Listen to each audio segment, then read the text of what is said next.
Hey, hi, hello. What's up, internet? How's it going out there? Where is this usually? What am I doing? Hi. Um, I hope you're all doing well and good. I'm pretty okay. Still fighting that migraine, and it hurts and I don't like it. So that sucks. I had like a shit ton of like random fibro pain today as well, and like that shit, it just like it puts me out of commission for like just like 10-minute bouts at a time. It'll just be stabbing pain, and I'm just like, not fair. It's not cool. I don't know which one, Chase. Is it this one? Wait. It's not this one, is it?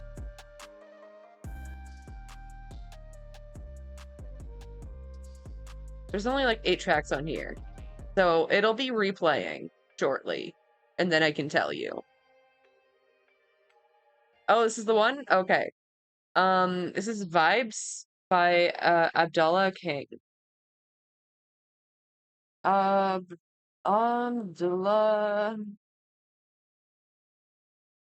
Okay. It was on SoundCloud. I just get like copyright free shit off of SoundCloud. I search for hours.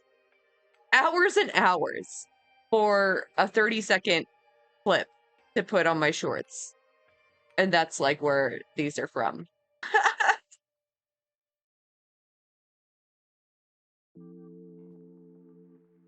It's mostly like cat videos that I'll put stuff like this on.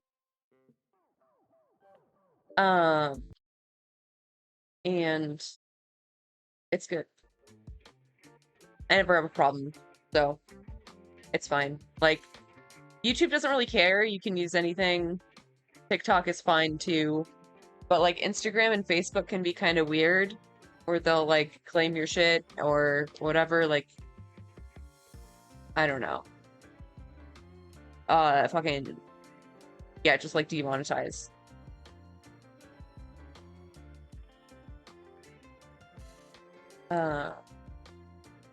But there's like some surprisingly good stuff over on the SoundClouds. In the cloud of sound. Yeah, my head just has been hurting.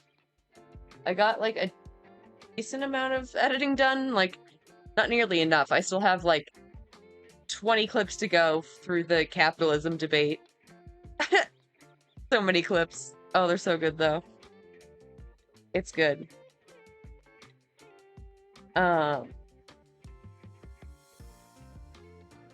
I did not get to the weeds like I should have. Or fucking Philly. I didn't get to the weeds or what was the other thing I had to do?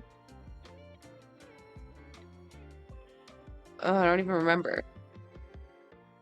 What was I gonna do? Oh, my vaccine. My vaccine appointment was fucking canceled. I was so mad. It's just like not there yet. They said it was supposed to be there this week, but it's not there yet. So W American healthcare. W. Amazing. So that's annoying. Hopefully I can get that soon. Keffals. Yeah, the fibro stuff really does suck. It's like I'm just like in the middle of editing and it's just like, nope, you can't use your wrist anymore. Going after Benny? A dangerous tanky? Shut up. Lamau. Apparently. Wait, what is happening? What are you? God damn it. What is Keffals even doing? I haven't looked in on Keffals in a minute. Good lord. Not cool, bro. Cool.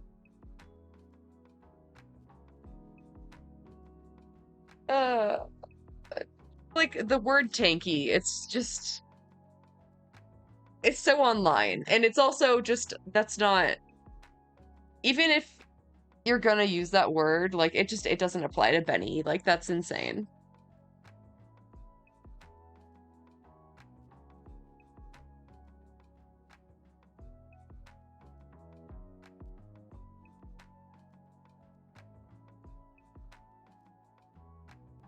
Oh my goodness. Oh, Keffals. I just wish her the best. You know, that's all. That's it, and that's all. Um, Man, there's been so much happening. There's the Boobert stuff. I mean, everyone's seen it at this point, so I probably won't even cover it, but that shit was funny as fuck. Lauren Boobert. What a ledge. You know, it's like kind of humanizing in a way. You know, I don't want to like her. I don't want to think she's cool, you know? And everyone's saying that's a nicotine vape. No, the fuck it's not. Okay? You cannot inhale a weed vape. Just like you can anything else. And she strikes me as the type that wouldn't be able to inhale. Like, she would just start coughing. So, I mean, come on, it is Denver. It is Denver.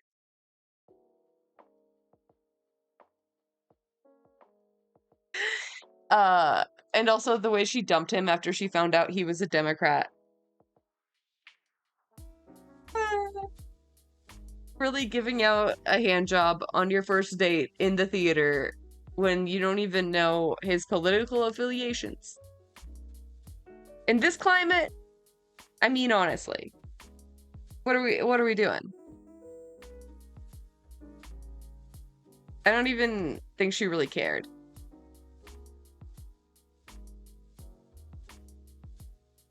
Wait, is she like recently divorced? I thought she was married.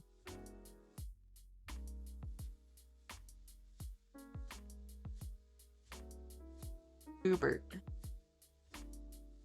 Boobert divorce.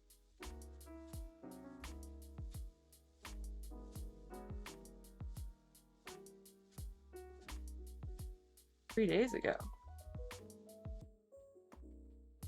Wait, why is this from 3 days ago? Wait a minute.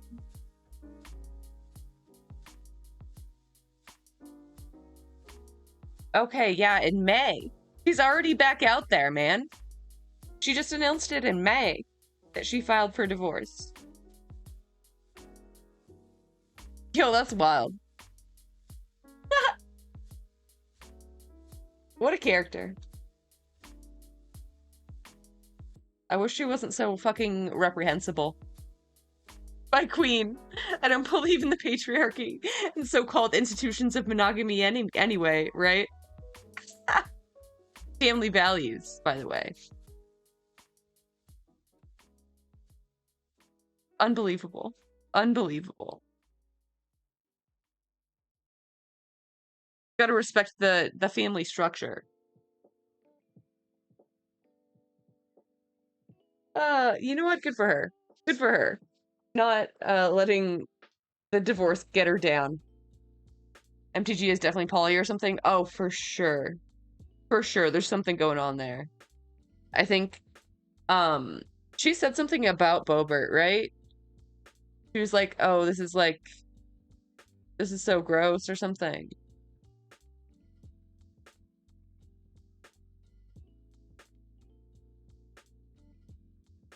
Maybe I'm mixing up my things. Everything's a blur. Nothing is real. They're like, I don't know, just in general, they've been having like a mid-off, a hoe-off.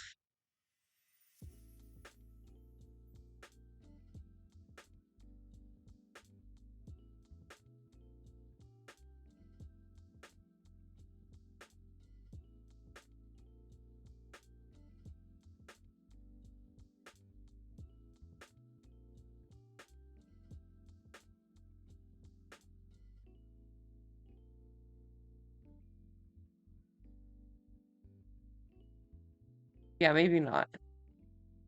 I really thought there was a statement, but I'm just mixing shit up.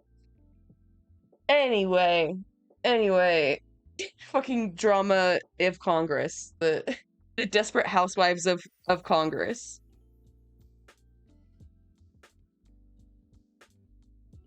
Real Housewives, season's going crazy.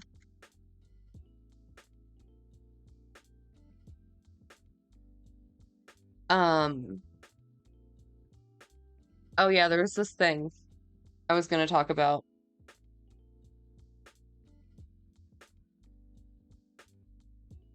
It's so infuriating. I hate it. I hate it so much. Wait, is this about the thing? Oh god. Not the Keffals ideology, because even Marxist-Leninist ideology in the Soviet Union was on the right. That's why Trotsky was part of the left opposition, because even Marxist-Leninist ideology in the Soviet Union was on the right. That's why Trotsky was part of the left opposition, because even Marxist-Leninist ideology in the Soviet Union. I already have a migraine. Why do you give this to me? I don't like it. It's inflating, but it's juicy. What the fuck is she talking about? That's insane. I mean, I don't know everything about Russia. I'm gonna be real. I don't know all the history. Okay. But like,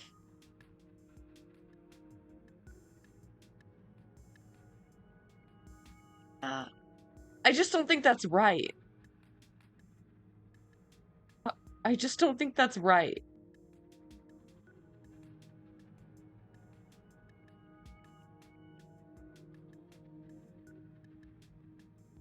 It's literally making my brain hurt right now. Like, yeah, Trotsky was on the left, right? But like, so was Marx. Yeah, I don't even know what to say. It's on the center, goddammit. Oh god.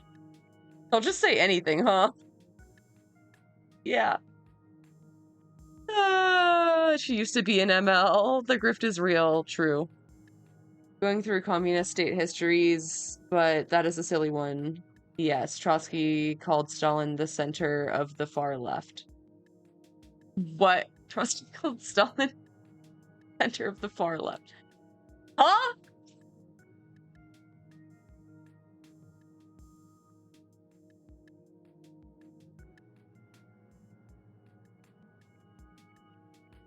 I can't.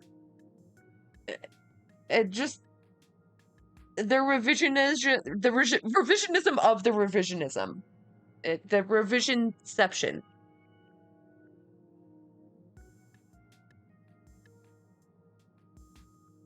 I guess she really is just saying whatever, huh?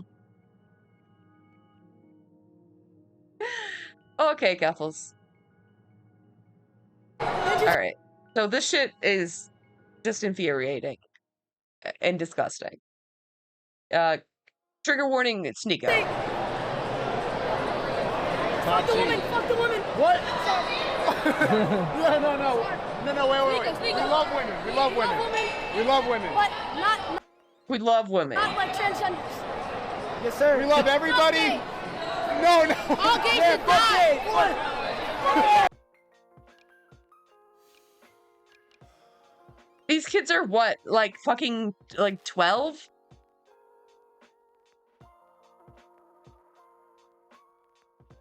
Like, how does he not realize what role he played in radicalizing these young boys? They're children, bro. They're fucking children. It's too late to just be like, no, we love everybody. It's way too fucking late. Yeah, March, preach. What have I done? Can I get in the video? Fucking talk. Can I get in the video? Yeah. Talk to him. Yo, True. what's up? What have you done? You know what the fuck you did, motherfucker? Is this a surprise? As if you didn't know? What have you done? What's up? Yeah. What'd you take? It's so gross, dude. That is it is. The kids will be the one comment and hate on your videos, consuming Tate, and paying Amaranth. And we'll be voting in a few years. Ew, stop. The next gen ain't going so well. Yeah.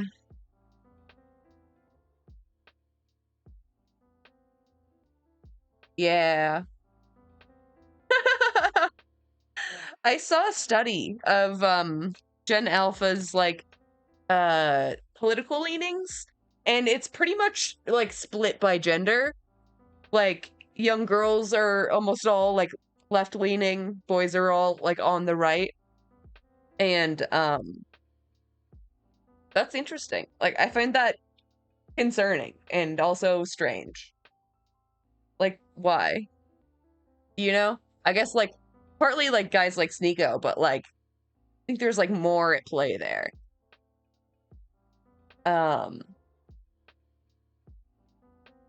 But yeah, the shit is incredibly fucked up. Like they like thought that was like the coolest possible thing to say to him. It's just sad.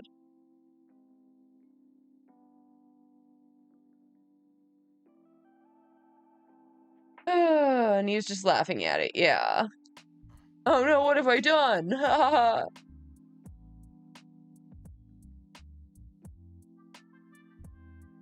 Famous to their friends too, fucking insane. True.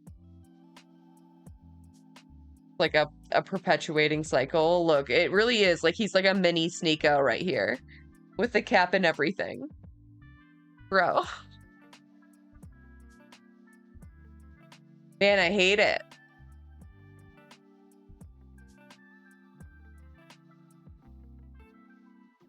Because, like, Sneako was that same kid. He was probably on Vine doing this very same interaction to iDubbbz or fucking somebody, you know? Like, it just, like, feeds itself. And, like, the more reinforcement Sneako got for it, he just, like, kept doing the same thing. And thus, like, he just never matured at all. A fallen H3 fan for sure. Yeah. Oof. Yeah. Internet could be doing better. Just in general. Maybe we should, like,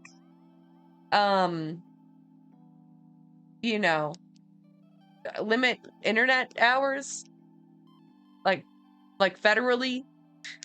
Kids get 1 hour online. Per week. That's all.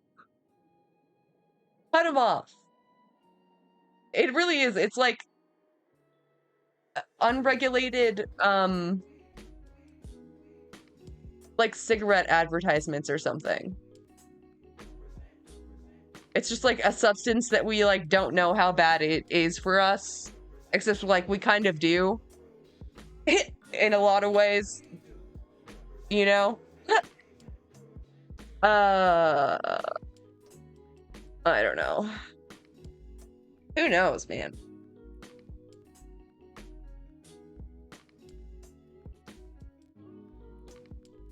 Alright, well, I don't really have a segue, but we're just gonna do a hard shift into labor news. Yeah. That parking lot is normally full Monday through Friday. Now it's empty due to the fact that we are on strike. We are fighting for what we deserve. You can't expect these workers to make cars they can't afford to buy. This is just not about the UAW. This is about all active employees across the United States, because what happens here will happen everywhere. But it's been a long time coming. It's history in the making. No deal, no wheels. For the first time in history, the United Auto Workers Union is striking against all big three automakers at once. About 12,700 workers committed to a work stoppage at 3 locations. The UAW is demanding pay raises of more than 40% for its members to match the pay raises of CEOs of the companies. The strike became official overnight when that midnight deadline hit without a deal. All of you know that there was once a time when a union job in the automobile industry was the gold standard for the working class in America. Well, we are determined to bring those days back again. What do we want?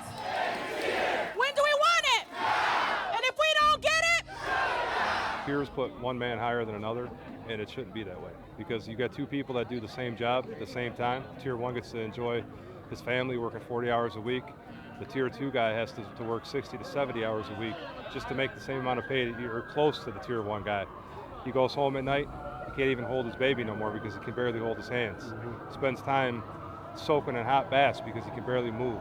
The big three, they have all them CEOs, they have no idea what it feels like to be able to wake up in pain almost every day because we work those 6 to 7 days out the week and we have no time to rest our bodies. They don't understand that, and they don't. That's straight up bullshit, dude. Nobody should have to work 6 or 7 days a week. Like, literally ever. Unless you... Oh, no. I broke it. Fuck.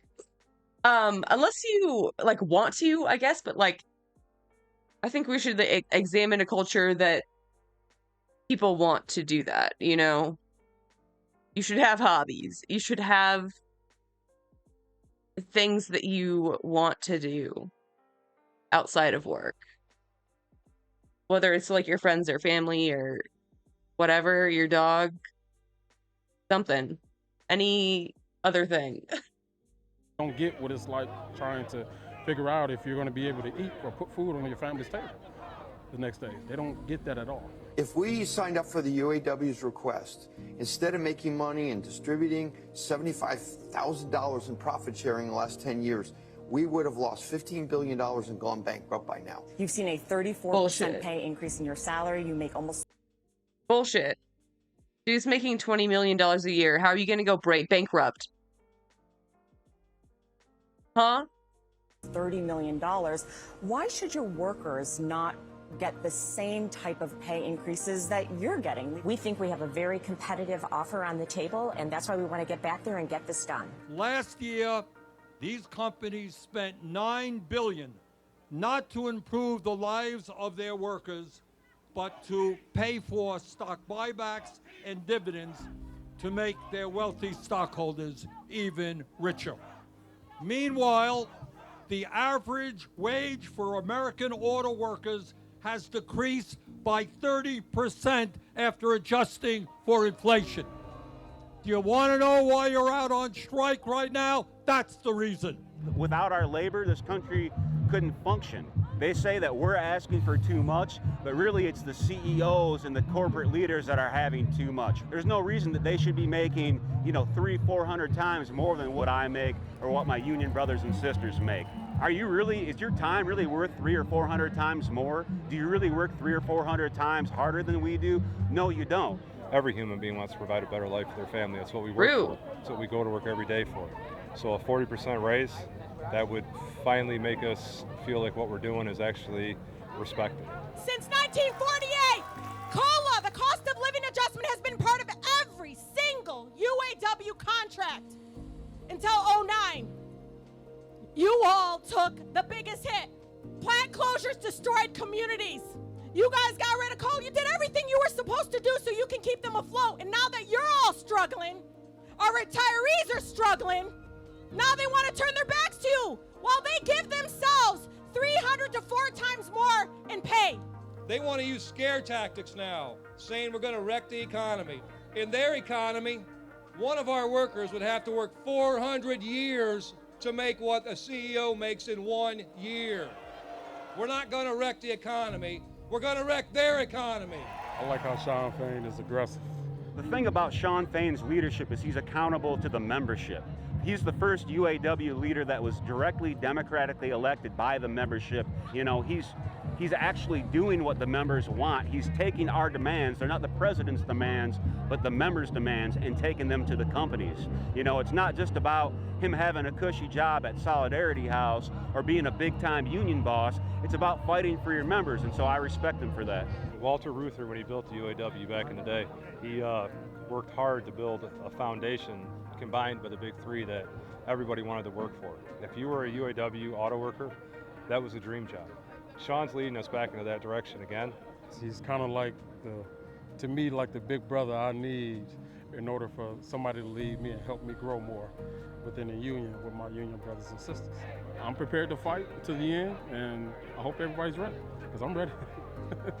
The only way that you're going to get economic justice in your life is by coming together with other working class people. Our only clout as a class is to withhold our labor. And through withholding our labor collectively and acting in concert, we can have clout, collective clout. Not my clout, our clout. Power to make this economy work for working class people. Together we stand in solidarity. In solidarity we stand together. And together we're unstoppable. Union!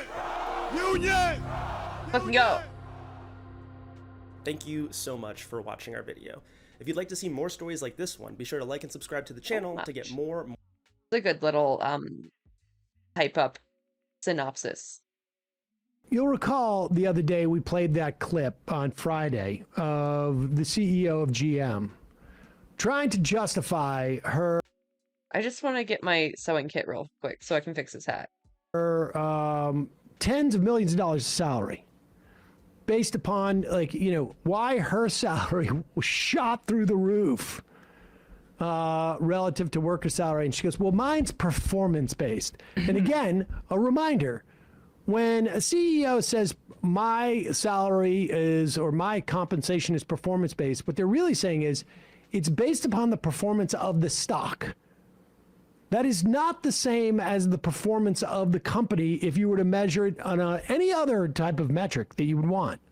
And stock performance can be artificially inflated via buybacks. That's exactly my point. Which is what they do. And but here is UAW President Shawn Fain on MSNBC this weekend, making the point of, like, when she talks about performance, whose performance is her compensation based upon?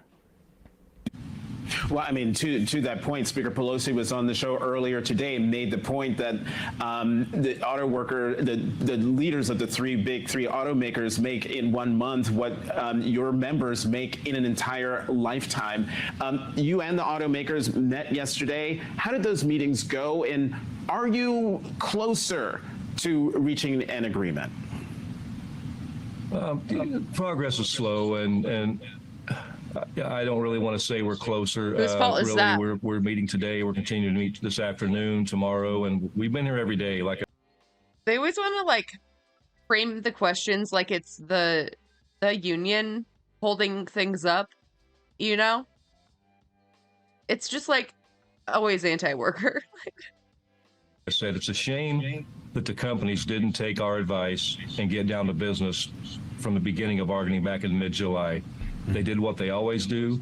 They delayed until the very end, to the last week, and then they want to get serious about this, and then they want to villainize the union, you know, for being greedy.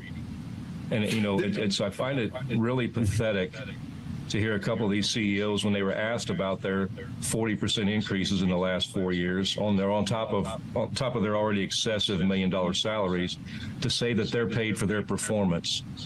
That's completely incorrect. They're paid for our workers' performance, and it's a shame that they make those millions off the backs of exploiting workers at poverty wages. That's what this is all about. That's what this fight's about. Good point. Yeah. It's just crazy that they're doing stock buybacks and then acting like we'd go bankrupt. Like billions in stock buybacks a year. They have no awareness of how it comes across. It's crazy. I mean, like, that is what is so stark about just seeing how they are trying to get out ahead of this in the press too. Like, I've also, I don't know if people have noticed this, but watching Sunday Night Football last night, like, Ford commercials all the time. They've been ramping up this blitz, and it seems intentional, about American made. They want to profit from the branding of being American made, while then at the same time putting out an item in CNBC saying, well, we might move our jobs to Mexico if this continues. We just won't have any other choice, and taking billions in stock buybacks. Like, they are just so disconnected from the reality of what their company actually does. It's just more about me, what I want for me, the buybacks for me, the compensation for me. And it's just like, to understand that kind of institutional sociopathy is important in knowing, like, the militants that you have to approach it with. Yeah. You're not going to win anything easily with. I think it's kind of a chicken or the egg situation, right? Like they've done studies where like they found more CEOs or per capita are have psychopathy or sociopathy than like at a higher rate. But like did they like cultivate like cutthroat like business sense, or did they just succeed because they were like a sociopath to begin with? But in either case, I do think you have to have a certain disregard for other people to do that kind of shit. These people.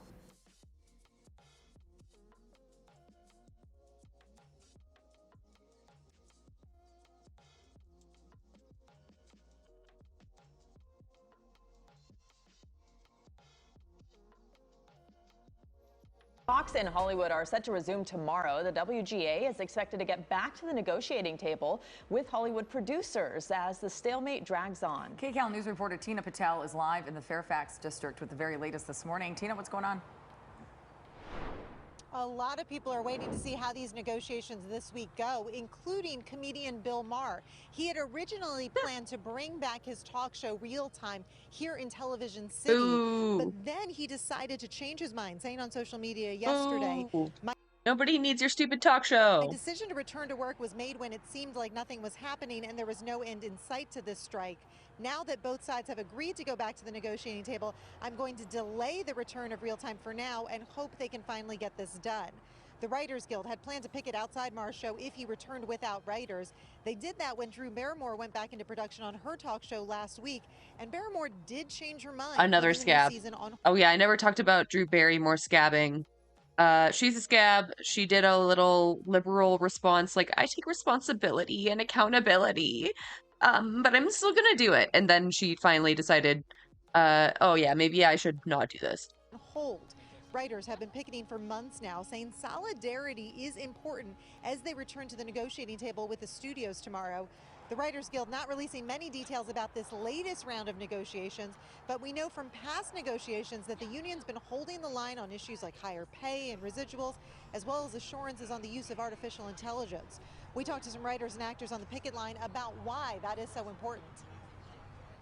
Our negotiating teams know they can't come back to our membership with a deal that's weak or lame or something that's going to kick the can down the road for another 3 years. This is an existential crisis where if we take a bad deal or the writers take a bad deal, you're talking about a career turning into a hobby.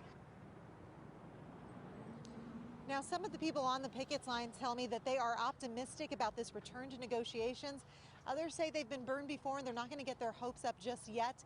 The Writers Guild sent a message to their members yesterday saying that they likely won't have any updates while they're at the negotiating table, but they said they would reach out when there's something of significance to report. Rudabeh? All right, Tina, thank you for those latest developments. And joining us now to talk more about the WGA resuming negotiations this week is Elaine Lowe. She is a staff writer from The Ankler. Thanks for being back with us. So I know you're out on the picket lines. You're talking to people all the time, and you've been reporting what they've been telling you, which is what? Well, with the talks restarting, people are feeling optimistic. They're hoping that they'll get what they see as a fair deal. These writers have been out on the picket lines for 4.5 months now. This has been no picnic, and they are prepared to strike for as long as it takes, they keep telling me, even this far into it. So there's optimism, but, you know, again, they're also prepared to still stay on strike if they need to. And, you know, the studios in the first place kind of called their bluff and said people are going to lose homes, they're going to lose their salaries, they're not going to be able to make ends meet, we just are going to wait this out. That was basically the approach that had been reported. And now a lot of people are at their breaking points, right? Labor Day weekend was really an inflection point. I think a lot of folks, the conventional wisdom was sort of maybe this thing will get sorted out by September. But then September came and Labor Day rolled around and the strike hadn't been resolved yet. Neither the writer's strike nor the SAG-AFTRA strike, which is a little over 2 months now. And, you know, I've heard from so many of our readers who say they're thinking about leaving LA because they can't afford to live here anymore if there isn't any more work. You know, it's not just the writers and the actors who are on strike who are affected. And I mean, obviously with a strike, the disruption is the point. But, you know, there's been a huge financial ripple impact through the local economy as well, both through Hollywood and, you know, even local restaurants. Yeah, of course. The people who design the sets, the people who bake the food, all of those, all of the economy that revolves around the entertainment industry. What about the about face from Drew Barrymore and Bill Maher, who, you know, eventually were very vocally in support, who initially were vocally in support of the strikes, then they walked it back and said we're going to resume production, and now they're walking that back and saying no, we're going to wait.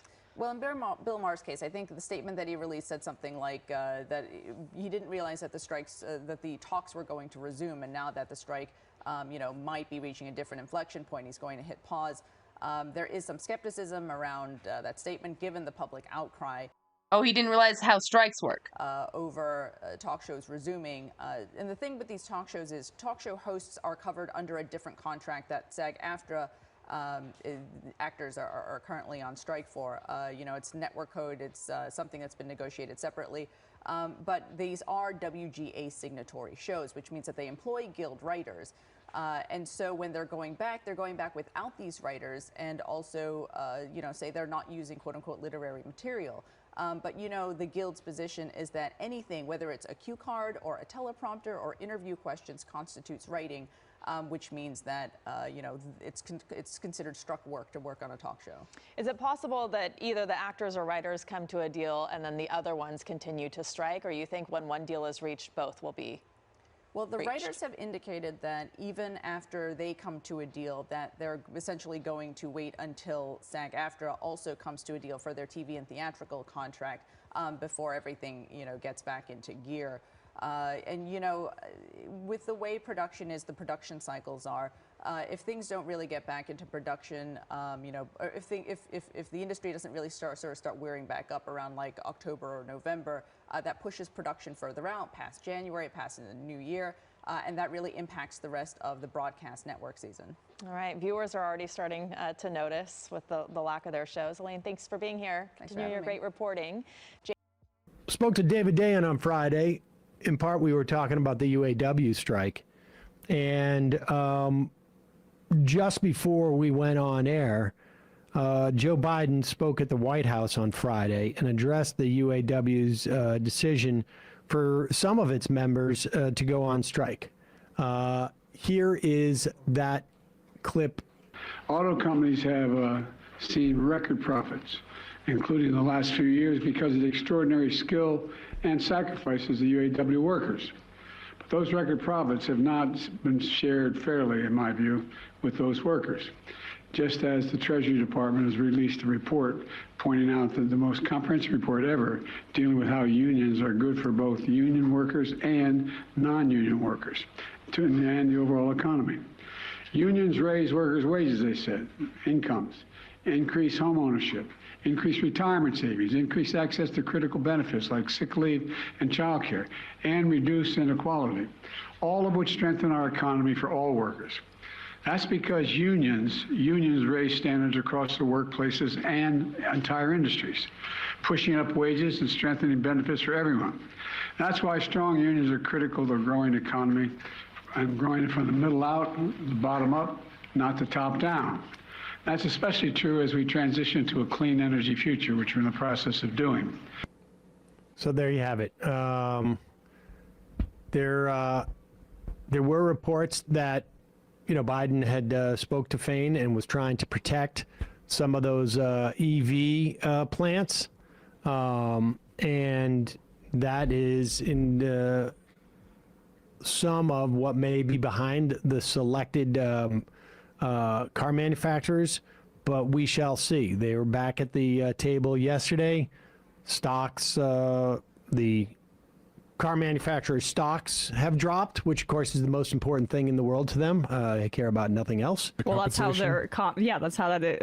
Who's the female executive? One of the big three. Mary. Yeah. But she was. Mary Barra. Yeah, doing a lot of kind of smoke and mirrors about her compensation. Performance it's all very in performance, good, aka stock. Our stock performance, right? Not our necessarily the quality of our cars. Not necessarily. I mean, there's a million other ways in which you could measure the performance of a corporation.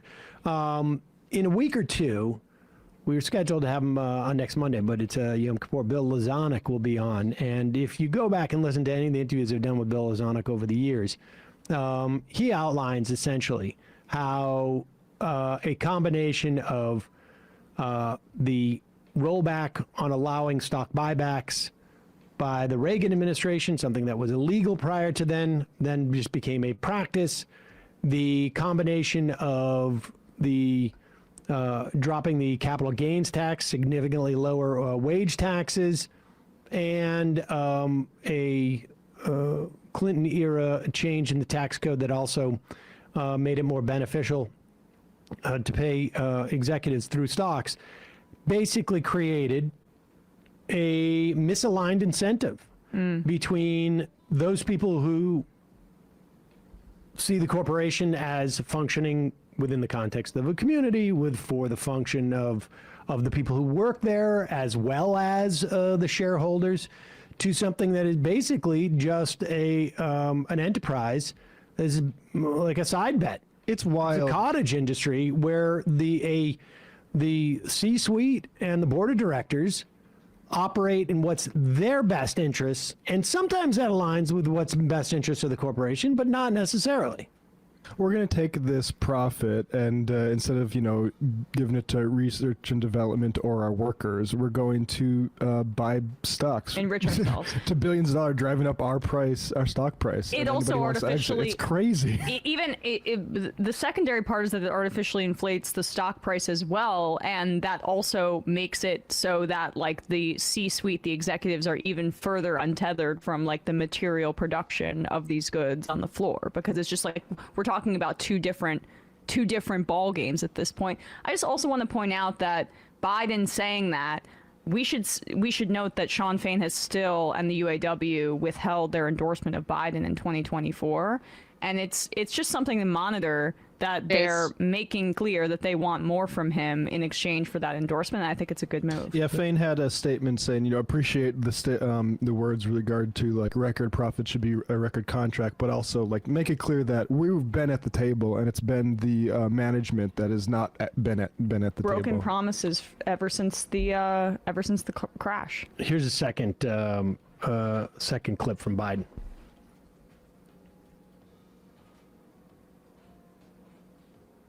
But I also believe the contract agreement must lead to a vibrant Made in America future that promotes good, strong middle-class jobs that workers can raise a family on.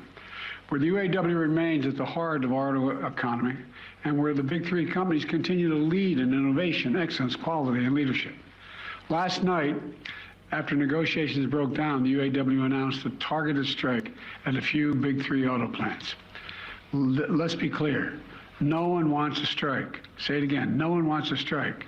But I respect workers' right to use their options under the collective bargaining system. And I understand the workers' frustration. Over generations, auto workers sacrificed so much to keep the industry alive and strong, especially through the economic crisis and the pandemic. Workers deserve a fair share of the benefits they helped create for an enterprise. I do appreciate that the parties have been working round the clock. And when I first called them at the very first day of the negotiations, I said, please stay at the table as long as you can to try to work this out. And they've been around the clock, and the companies have made some significant offers. But I believe they should go further to ensure record corporate profits mean record contracts for the UAW. I'm going to say that again. Record corporate profits, which they have, should be shared by record contracts for the UAW. Good stuff. International Socialist says, or I should say custodial artist on the IM says, how much do you think, if anything, Biden learned from the backlash on the rail strike? I think there was some of that. But the rail strike, fundamentally different sort of... Well, yeah, this is a lot closer to the election. This also has a lot more visibility, I feel like. Maybe I could be wrong about that, but calculation because of the statutory involvement of the United States with railway workers and with some flights too, I think, in terms of aviation. So it's a different ball game, but nevertheless, look, I don't know how you break down the percentage, but in terms of workers, there's obviously a lot more workers who are going to be touched by this UAW strike than railways. That said, obviously the transportation of the railways also has to do with basically the safety of a countless number of communities around the country, and those those business practices are just horrible. But there is no doubt that this administration is the best on labor that we've had. I mean, more or less in my lifetime. Yeah. Certainly better than the Clinton That's not saying shit, though. That's not saying a goddamn thing. administration, certainly better than the Obama administration. Those aren't necessarily the highest bars, but it's better than those two, and by far, obviously, better than Reagan, who essentially ushered in this. I mean, Jimmy Carter had some issues with unions as well. He was not terribly a friend of unions. But Ronald Reagan really ushered in this era in firing the air traffic controllers. And that's where we've been. And this is a turnaround. It is, we have talked to numerous labor leaders, from the Amazon strikes to the Starbucks, and it makes a difference when the president comes out and is supportive. It makes a difference because just in terms of maintaining the solidarity of the union and the people are on the. Yeah, I mean, I don't know how much of a difference it makes. I mean, it's good. It does make a difference. I think the biggest difference is not stopping the strike. Yeah. The picket line. So it's helpful, and that's all you need.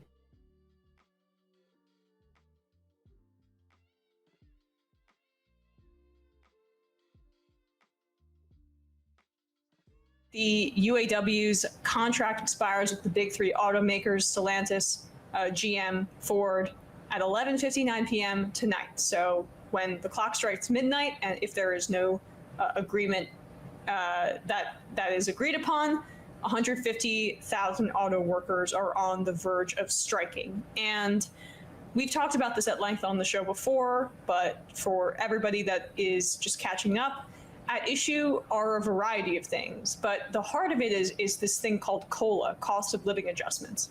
The UAW members have had it in their contract since the 70s.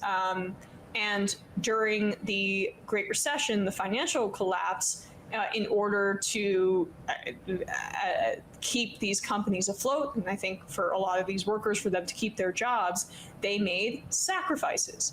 And COLA, cost of living adjustments, meaning as cost of living increases, so do your wages, so does your pay. They gave that up during the 2008 crash, and the automakers said, "Don't worry, we promise we will give it back to you." They should have never made that concession. Obviously, they were never planning on giving it back, Oh. I wonder how much the CEO's pay went down during that time. In the next contract comes, they don't. Contract after that comes, they don't. They just still have not returned the cost of living adjustment. And that is one of the big issues here. They lied after their workers sacrificed to keep the industry afloat. Then another issue here is this tier system.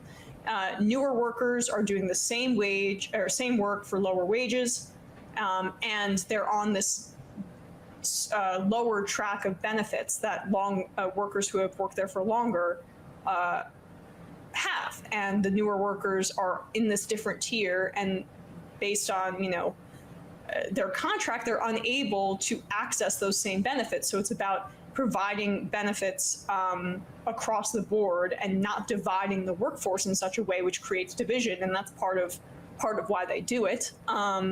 And they're asking for significant wage increases, 46%, I think is the number, over a 4-year period. And a lot of financial news outlets are like, oh, that's too much. But you start from a negotiation point of strength. Like at the beginning, the big three were only offering single-digit percentage increases over that 4-year period. And now they're up to around 20, 18, 17%. So just by that ask, they have increased, and that's why you got to keep the pressure up. More quickly converting part-time workers to full-time. I mean, these are the demands that they're asking. I just got the most incredible comment. New copy pasta just dropped. For. And they have a right to be as militant as they want, because the big three have a history of breaking promises to them, as I just mentioned when talking about the cost of living adjustment. But here is Representative Rashida Tlaib giving remarks expressing solidarity with the UAW workers planning to strike for a fair contract. And it's especially poignant given her personal experience, as she will lay out, but also due to the fact that she is a representative from Michigan, from the Detroit area.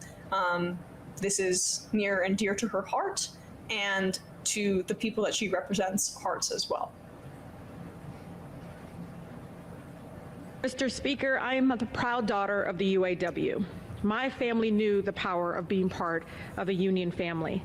My dad, who came to the United States with only fourth grade education, felt human dignity for the first time when he worked at the Ford Motor Company in Flat Rock on the assembly line and became a member of the UAW. We know this week hundreds and thousands of workers are fighting for a fair contract to support their families. And their current contract, Mr. Speaker, expires at midnight on September 14th. The right to strike in our country is the single most powerful tool to fight corporate greed. In the first 6 months of this year alone, the big three, Ford, Stellantis, GM, made a combined $20 billion in profits. The big three CEOs received a whopping 40% increase in pay, while workers right now, the majority of them, living check by check. Did you all know, I know folks understand, since 1948, every single UAW contract had a cost of living adjustment, COLA. And in 2009, something spectacular happened. Workers came together and helped the big three stay afloat. So they decided to put COLA aside, allowing even the companies to create tier systems. And now in 2023, the contract doesn't have the cost of living adjustment. These are the same workers, Mr. Speaker, that sacrificed so much, and now the big three is refusing to have their back when they are struggling. Two workers doing the same job side by side should not be receiving drastically different wages and benefits due to tiers that were put in place during the Great Recession. Tier systems have no place on an assembly line. These companies should not be able to find loopholes to hire supplemental workers just to get away with paying them, just so they can get away with paying them lower hourly wages and no retirement benefits. Mr. Speaker, my dad in the 1980s vested in health benefits and the benefits just within 90 days. There was no 5, 6, 7, 8, and I even met a young girl who said it took her dad 10 years to get on top of that tier. Folks don't realize the majority of the UAW workers in our country does not have a pension today. It's 2023. Auto workers should be able to retire with dignity. Every worker deserves guaranteed pension, health care when they retire.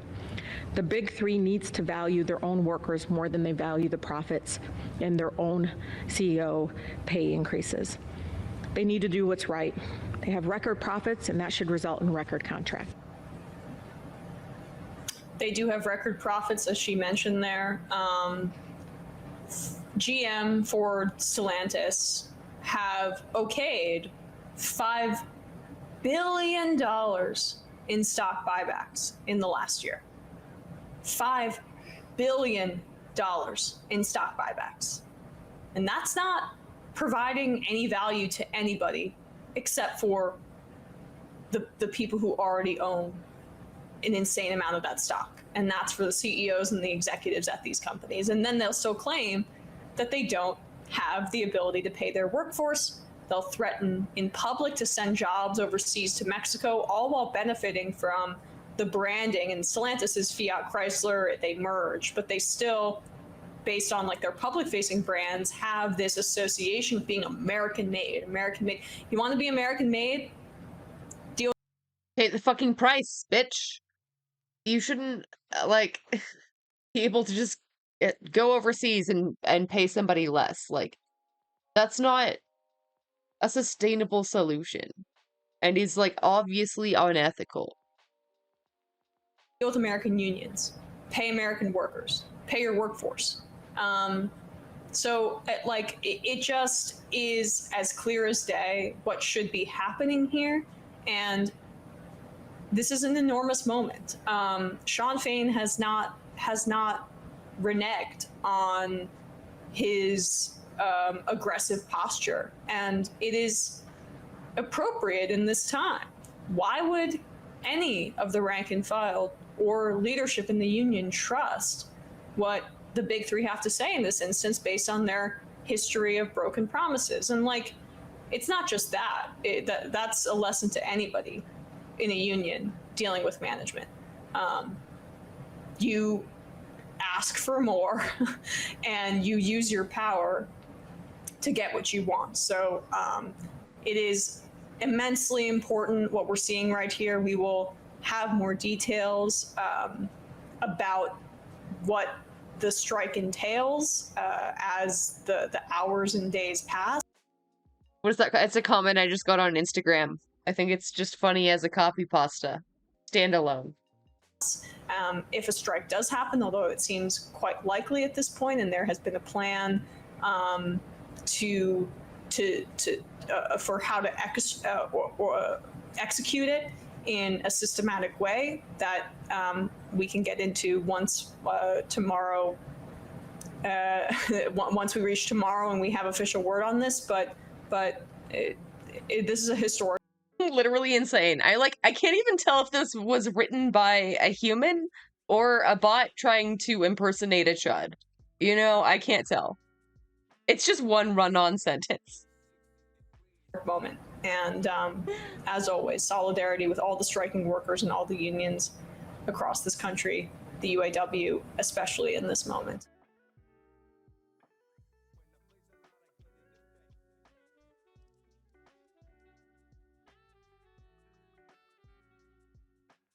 Okay, I think that was all the union stuff that I had. Wait. Today we're talking about this absolutely wild. Damn it, Phil. Where's my story on this? Okay, this is Democracy Now! I'm Amy Goodman with Juan Gonzalez. As the UN General Assembly brings world leaders to New York this week, some will attend the first ever Climate Ambition Summit Wednesday, focused on efforts to accelerate and address the climate crisis. President Biden speaks today at the General Assembly, but will not attend the climate summit. This comes after an estimated 75,000 people marched to the United Nations Sunday to demand Biden end fossil fuels. On Monday, activists escalated calls for climate action with one of the largest acts of civil disobedience in a decade. They gathered in Zuccotti Park, the former site of Occupy Wall Street, then surrounded the Federal Reserve Bank, blockading the entrances as they called for an end to the financing of fossil fuel projects. Organizers say 149 were... Fucking go, dude. I think this is cool. I don't know if this is going to make Biden end fossil fuels. I don't know how effective this will be, but I don't know. Why not? Sure. Were arrested, including climate defiance organizer Riley Hout. I'm being arrested for exercising my First Amendment right to protest because Joe Manchin is putting a 300-mile-long pipeline through my home state of West Virginia, and President Biden allowed him to do it for nothing in return. He has sold us out. He promised to end drilling on federal lands. It's a promise he made to all of us, and he's selling out Appalachian futures for profit. He's selling us out, and we're going to drown in dirty water and dirty air.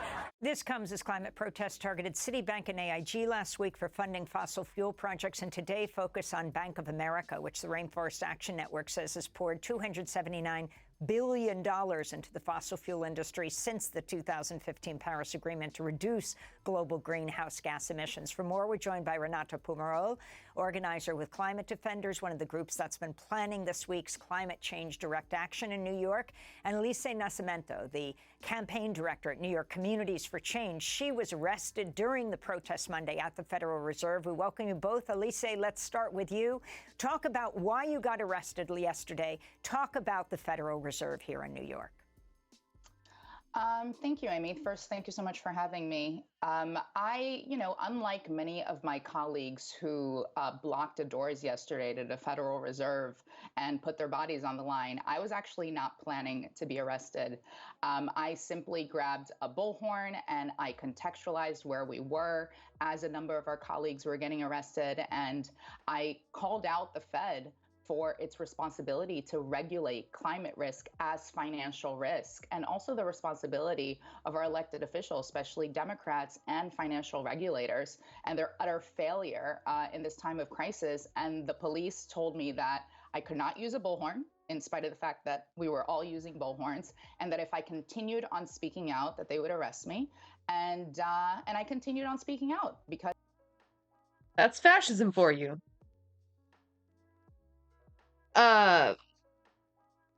If you're trying to protest, the certification of an election that is legitimate, come on in.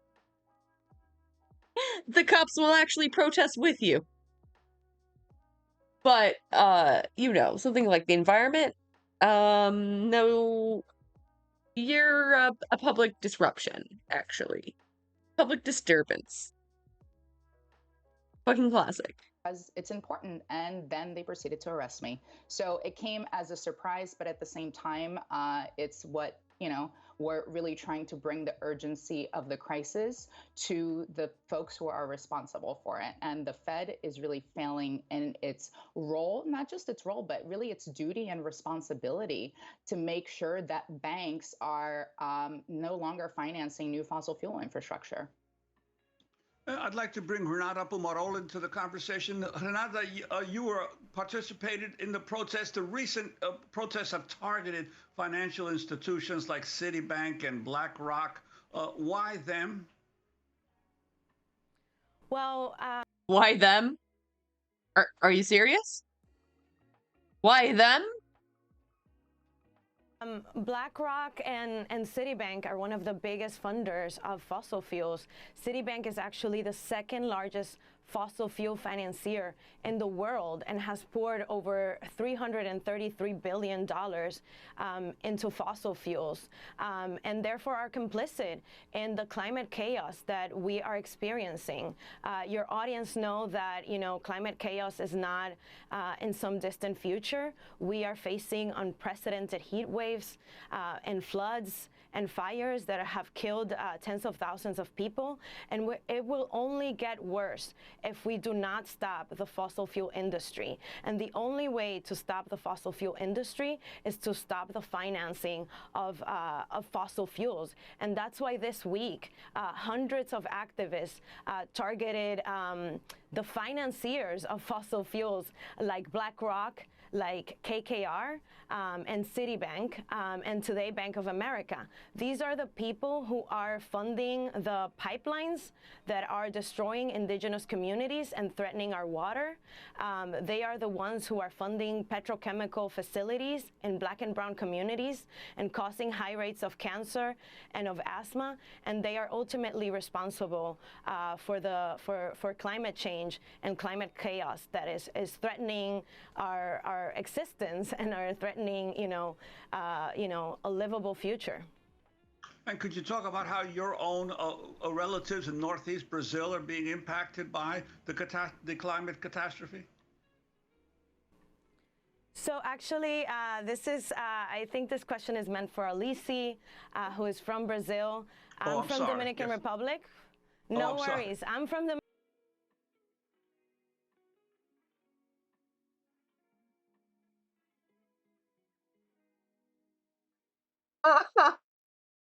Come on, Juan. You better, Juan. Dominican Republic, though, and as you know, from the Caribbean islands are highly threatened by climate change. We have experienced stronger hurricanes. In the case of Puerto Rico, which was devastated by Hurricane Maria, and we are also facing unprecedented heat waves too. And I'll take it back to Alici to talk about Brazil and how her country has been affected. Alice, if you could respond in Brazil. Absolutely. I mean, as you know, as many of you know, of course, Brazil is really at the forefront in the battle to save our planet, with having the Amazon rainforest there, and the indigenous communities really not only fighting for their lives, but fighting for the future of our planet in protecting the Amazon, since they're all, you know, technically considered protected lands under Brazil's constitution. So that's really the only thing that's maintaining that underdeveloped and not and decreasing the levels of deforestation now that Lula has become president. But for me personally, I'm from Lula. Fucking awesome. Like the first positive change the Amazon has seen in decades, centuries. From the northeast of Brazil, Salvador, Bahia. It's very right by the equator. It's a city that's right by the beach, and increasingly, you know, in the winters, there's rainy season, and it always rains. But now it's just become there's so many floods. There's my father's house recently, his roof completely collapsed. And this is really the impacts of climate change. It's something that we're used to seeing rain in Brazil, but not to this degree. And of course, it impacts everyone, but particularly the folks who are on the front lines, who are poor and don't necessarily have the means to rebuild their house or to have shelter. Finally, Renata, this comes after 75,000 people marched. The focus was President Biden. Biden end fossil fuels, the banner across the stage. Why President Biden? We have 20 seconds. Well, Biden, you know, of course, is the president of the United States, the most powerful country, is also the biggest producer of oil and gas. And Biden can stop new fossil fuel projects right now, and has chosen not to do so, and has chosen actually even not to attend the climate. Yeah, no, he's doing the opposite of that. He's just approving new drilling projects. Summit and commit himself to We're going to leave it there, but we're going to continue to cover the climate actions across the week. Renata Pumarol and Elise Nascimento. I'm Amy Goodman with Juan Gonzalez. Thanks for joining us. I always wish they had a little more time. All right, it's time for Fear&. It's going to be good. The woman in Brazil is using an iPhone and headphones that almost certainly came from Apple or Samsung mines in Africa. Yeah, the same ones people blame Tesla for. Literally no product that we use that isn't touched by fossil fuels or child mines or unethical production or manufacture. Yep. That's what they say. That's why they say no ethical consumption under capitalism, right? Of course, we should try to minimize our consumption being unethical as much as we can. But, like you said, even the people at the forefront have to engage in capitalism to some extent. But I don't think that should be like discouraging. Like, it's not like there's no escape. It's just like we have a lot of challenges to overcome. I'm upping my consumption. This world is already doomed. Consume. Yeah. I mean, I am a little bit of a hedonist. I will say, like, I do think you should enjoy your time as much as you can. If you happen to have a hobby that uses a lot of fossil fuel, you know, I'm not calling the EPA on you. I think that's fine. You're not using as much as like somebody with a private jet. I don't know. Everything in moderation, even leftism.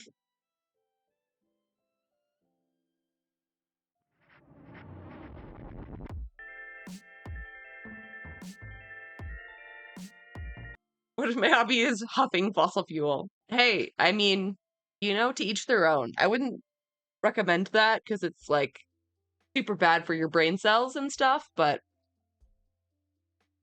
who's to say that brain cells are good? Not just say leftism in moderation coming from you. The copium. I know. Okay, look, listen. I'm trying. I'm trying. Not saying to like be a centrist, but you know. If I like say that I want to do like eco-fascism, then you know I've gone too far.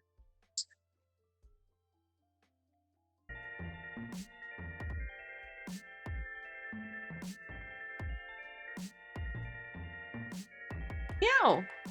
Yeah, you can start. So I would like your podcast. For Maybe. Sure. It used to be good, but then we both got depression. I think depression makes it better sometimes.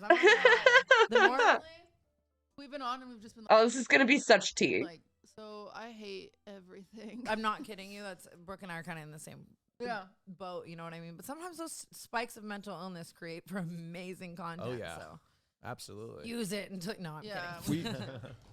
We need to. Yeah, it's a blonde. It's a blonde and brunette too. It's like the same thing. Wait, I love that. We should do a little crossover or something. We should. It'd be so funny. I'm so fucking. Did down. you just ask me to use my connections to bring Tana on just so you could fucking do a collab with the podcast that you like more? I'm such a podcast hoe. I'm on every podcast. This Like, is I mean, insane.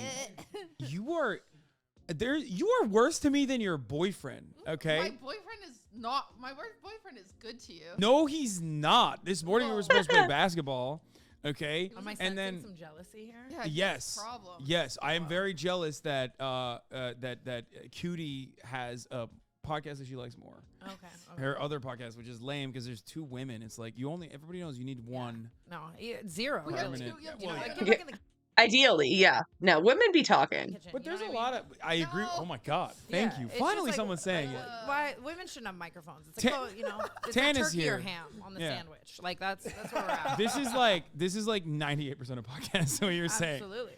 Tana's here, everybody. Before we get started, I need to clarify something. How do you say your last name? Mojo. Tana Mojo's Oh, here, that's so everybody. much I have been butchering your name for like the last 3 weeks. It's. I swear to God, I think my parents just like smashed their face on a keyboard, and then that's like what created Tana my Mojo. name. I don't. Yeah, I don't. That's a I cool don't name. know. It's like a villain, like a Powerpuff What's villain. the origin of it? I Yeah. love that, like Mojo Jojo. Yeah. It's French. It's French. Yeah. Oh, obviously. When I go Mojo. to France, they're like Mojo, and everyone gets Mojo. it, and then I come here, and everyone's like, Tana Montague is on my podcast. I don't. Wait, Yeah. it does seem like there should be a T in there for some reason. You know, I completely get it. Like Romeo and Yeah. Juliet, like the Capulets. Yeah. What is it? I don't know. Montagues. I'm making this up. I don't Literally. know. Do you speak French? Not at all. Okay. I can say Where are oui. you? You're Wait. originally from Vegas? I am originally from Vegas. I did my That is research. the Paris of America. Yeah. Makes It's sense. very Oh, Vegas is like better Eiffel probably Tower. the opposite of Yeah. Paris. It makes a lot of sense. You know, my demeanor and actions are very Vegas. You are but very Vegas coded. I am Vegas from the coded. jump. Yeah, for sure. I mean, but I don't know. I like it now. I have a newfound love for it. Wait, maybe I shouldn't ask this. How old are you? 25. Maybe I shouldn't. You can ask this. that. I don't know. People get weird. People do get fucking weird, but my age is. Wait, is that weird? They say like I would never ask a woman her age. But like Tana is not a lady. I don't think she like would be offended. Like obviously not. She gets to ask way more offensive shit on the daily. And especially like if you're a creator, like people can find that out. Especially as big as Tana is, like that's out there. You know, it's not a secret. It's been out there My forever. stepbrother grew up in like Vegas. Yeah. Like Henderson, Vegas. Yeah. He went to Green Valley. I went to Green Valley. Yeah. Yeah, I dropped out of there, but. So did he. Oh my That's God. so funny. I feel like that's God. par for the course for Vegas though. Wait. Wow. Oh yeah, they don't want. It's in the school districts. It's the 50th in the world. It's absolutely the worst school district. Wow. In the Yeah. U.S. Jesus. That's sick. what My I God. was Wait, like, it's I wonder- worse than like Mississippi and Yes. shit? Oh yeah. Wait, how is yeah. that even physically possible? Because I That's think really if bad. you have a kid in Vegas, you just don't really give a fuck about it. It's You like don't an give a fu- accident. Yeah, it's like, you know what I mean? Like I remember being 10. Like why was I born? Why are you raising me here? Wait, you know? okay, that makes sense. What do your parents do? Well, I was like adopted when I was like 12 or 13. So my like birth parents are just, I don't even know what they do. I don't even know how to classify it. You've Like, never like tracked them down? I mean when I was like 12 or 13, I lived with them for like 12 or 13 years. Am I allowed And to then- ask these yeah, questions? You can. Okay, I'm an good. open book. I talk about it all the time. Okay. So my best friend's family kind of took me in. I lived with them for 12 or 13 years, so I know I know them. She said she didn't know how to classify. Not that she didn't know them. Come on, Hassan, keep up. And yeah, they nothing to write home about what they do. Just a very normal job. What do they do? Like work in a casino? No, I guess that's what everyone thinks about Vegas. Like one of them does. They're like, actually strippers. Does They're all Apple, strippers. Like she does like all the tech type of shit, and then dad he's had a million jobs. I don't know, just a bunch of random shit. Okay. You know, but they deal with me and they love me, so that's enough. enough. Do you like the Vegas Strip? Aw. I love it now. Okay. It took me a while. I feel like I moved out here when I was like 15 or 16, pretty much, so like 10 years ago. Because I was like, Another great place to be as a teenager. right. That's again. It just You hit the high notes. It explains so much, you know. But it's like Yeah. Vegas or LA. Less, two evils. Had to kind of pick one, and yeah. I grew a love for it as I got away from it, and I can see. Oh yes, the two places you can live, the two genders of Vegas and LA. Why, I don't see Vegas as the rest of the world. How'd you start on YouTube? Well, like what drew you to YouTube? Have you Sorry, we answered jumped these in questions? with questions so hot. No, I'm getting ready. I'm getting You're ready. like Give me our 10 minutes and I'm new- gonna be- Normally we never actually like interview the guests that we have on because Really? it's like usually a person that we know very well, so they just like Or kind of we sit don't here. care about. Yeah. Well, thank you for caring. We're So so they kind of sit here and we just like chirp at each other, and they just like kind of sit there, and then they talk about how like shitty of an experience they had as our guest. No, but I like Andrea Botez. Anyway, Set the fucking bar low for the podcast guests. So I know people leave canceled. we were all traumatized. researching. Like I was studying. I flew in this morning. you are and I was such a studying. liar. No, I literally. It was is in his studying. nature. He's deceptive. He's gay. I don't know. I if you knew love a that. good liar. He's I love a gay homophobic. liar more than anything. I'm a You're, homophobe. We're gonna get along. you're a huge. You're like a gay icon. I love the girls and the gays. Because like I have. Oh my god, they're best friends already. I can tell. This is so cute. Everybody in my, like all my gay friends, Mhm. they've been chirping. I've been talking about like Tana's coming on the podcast, and they're freaking out. It's the straights want me dead, Yeah. and then the girls and the gays. I hate that. Yeah, I'm sorry. The girls and the gays that's where it's at. That's kind of my demographic. They're I guess. so excited. You know. Why do you? Why?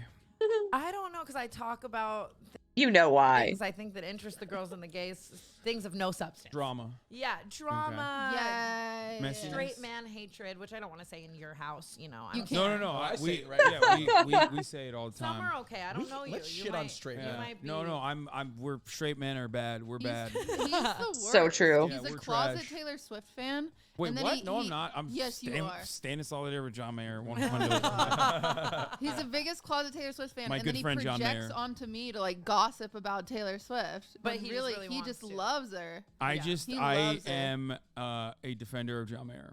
He's never done You anything don't have wrong. Will to defend you today. This is. I know. That's three why girls I on feel one. tense. I feel tense right now. Three I'm girls. I'm Yeah.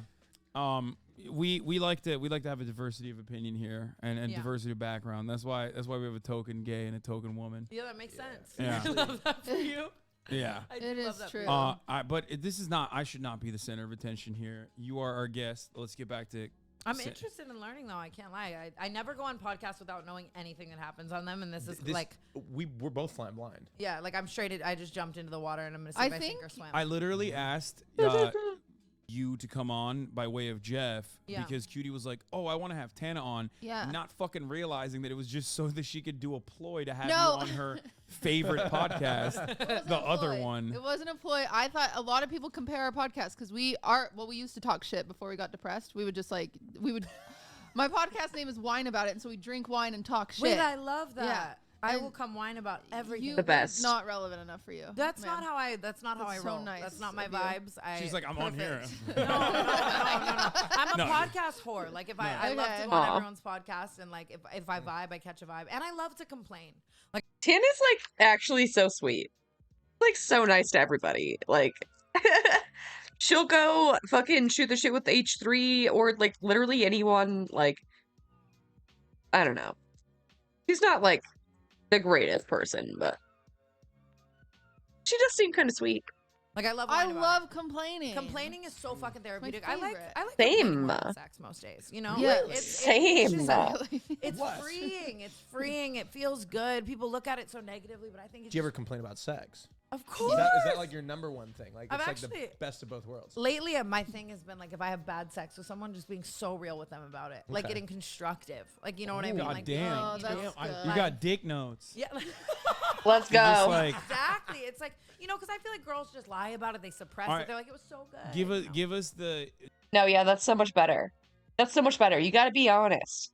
No one's learning anything if you're not honest. No, I appreciate that. I love that. Give us like what happens most frequently that you think is bad that dudes are doing. I think it's more so it's just like if you're gonna like connect with someone and have sex with them and you feel like they don't maybe care about you enjoying it at all. Yeah. It was like like if it was That's just a fun 5 one. minutes of them like grunting and then they think that's like normal.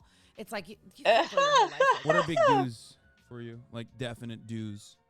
Someone has to break it to them. You know what? And who better than Tana? And then don'ts. I don't know. I don't think there's like definite do's or don'ts. I just hope there's like You a just good know when it's connection wrong. Yeah, you can just feel when you're not connecting with someone, and it's like, oh my god, that was. Yeah. It's like weird seeing you be a girl. Girl talk. It's weird seeing you be a girl. Oh, is she one of the guys over here? No, she's not. No, She's in it. I do that though. Like I go on Jeff's podcast and I'm like, No. fuck yeah, let's talk about it, Asanya, and fucking, and then I'm like, what am I saying? She's not one of the guys at all. She's like a totally Now I unique. want to be one of the guys. She's a totally unique separate thing. Just called autism. Mental illness in general. Such a cute smile on his face. It's called girl autism, okay? So maybe he's in love with you, like low key. I love Cutie. Everyone laughed, like so. It's like it's not off the table. I am the annoying little sister that comes in and like steals things and eats all of his snacks and then leaves the house. No, that's Austin. You're describing Austin. No, because he like complains. Oh my god. Cutie is what's her face from Dexter's Laboratory? The sister. What does this button do? That one. Having a flashback. Does this button do? Yeah, that one. What does this button do?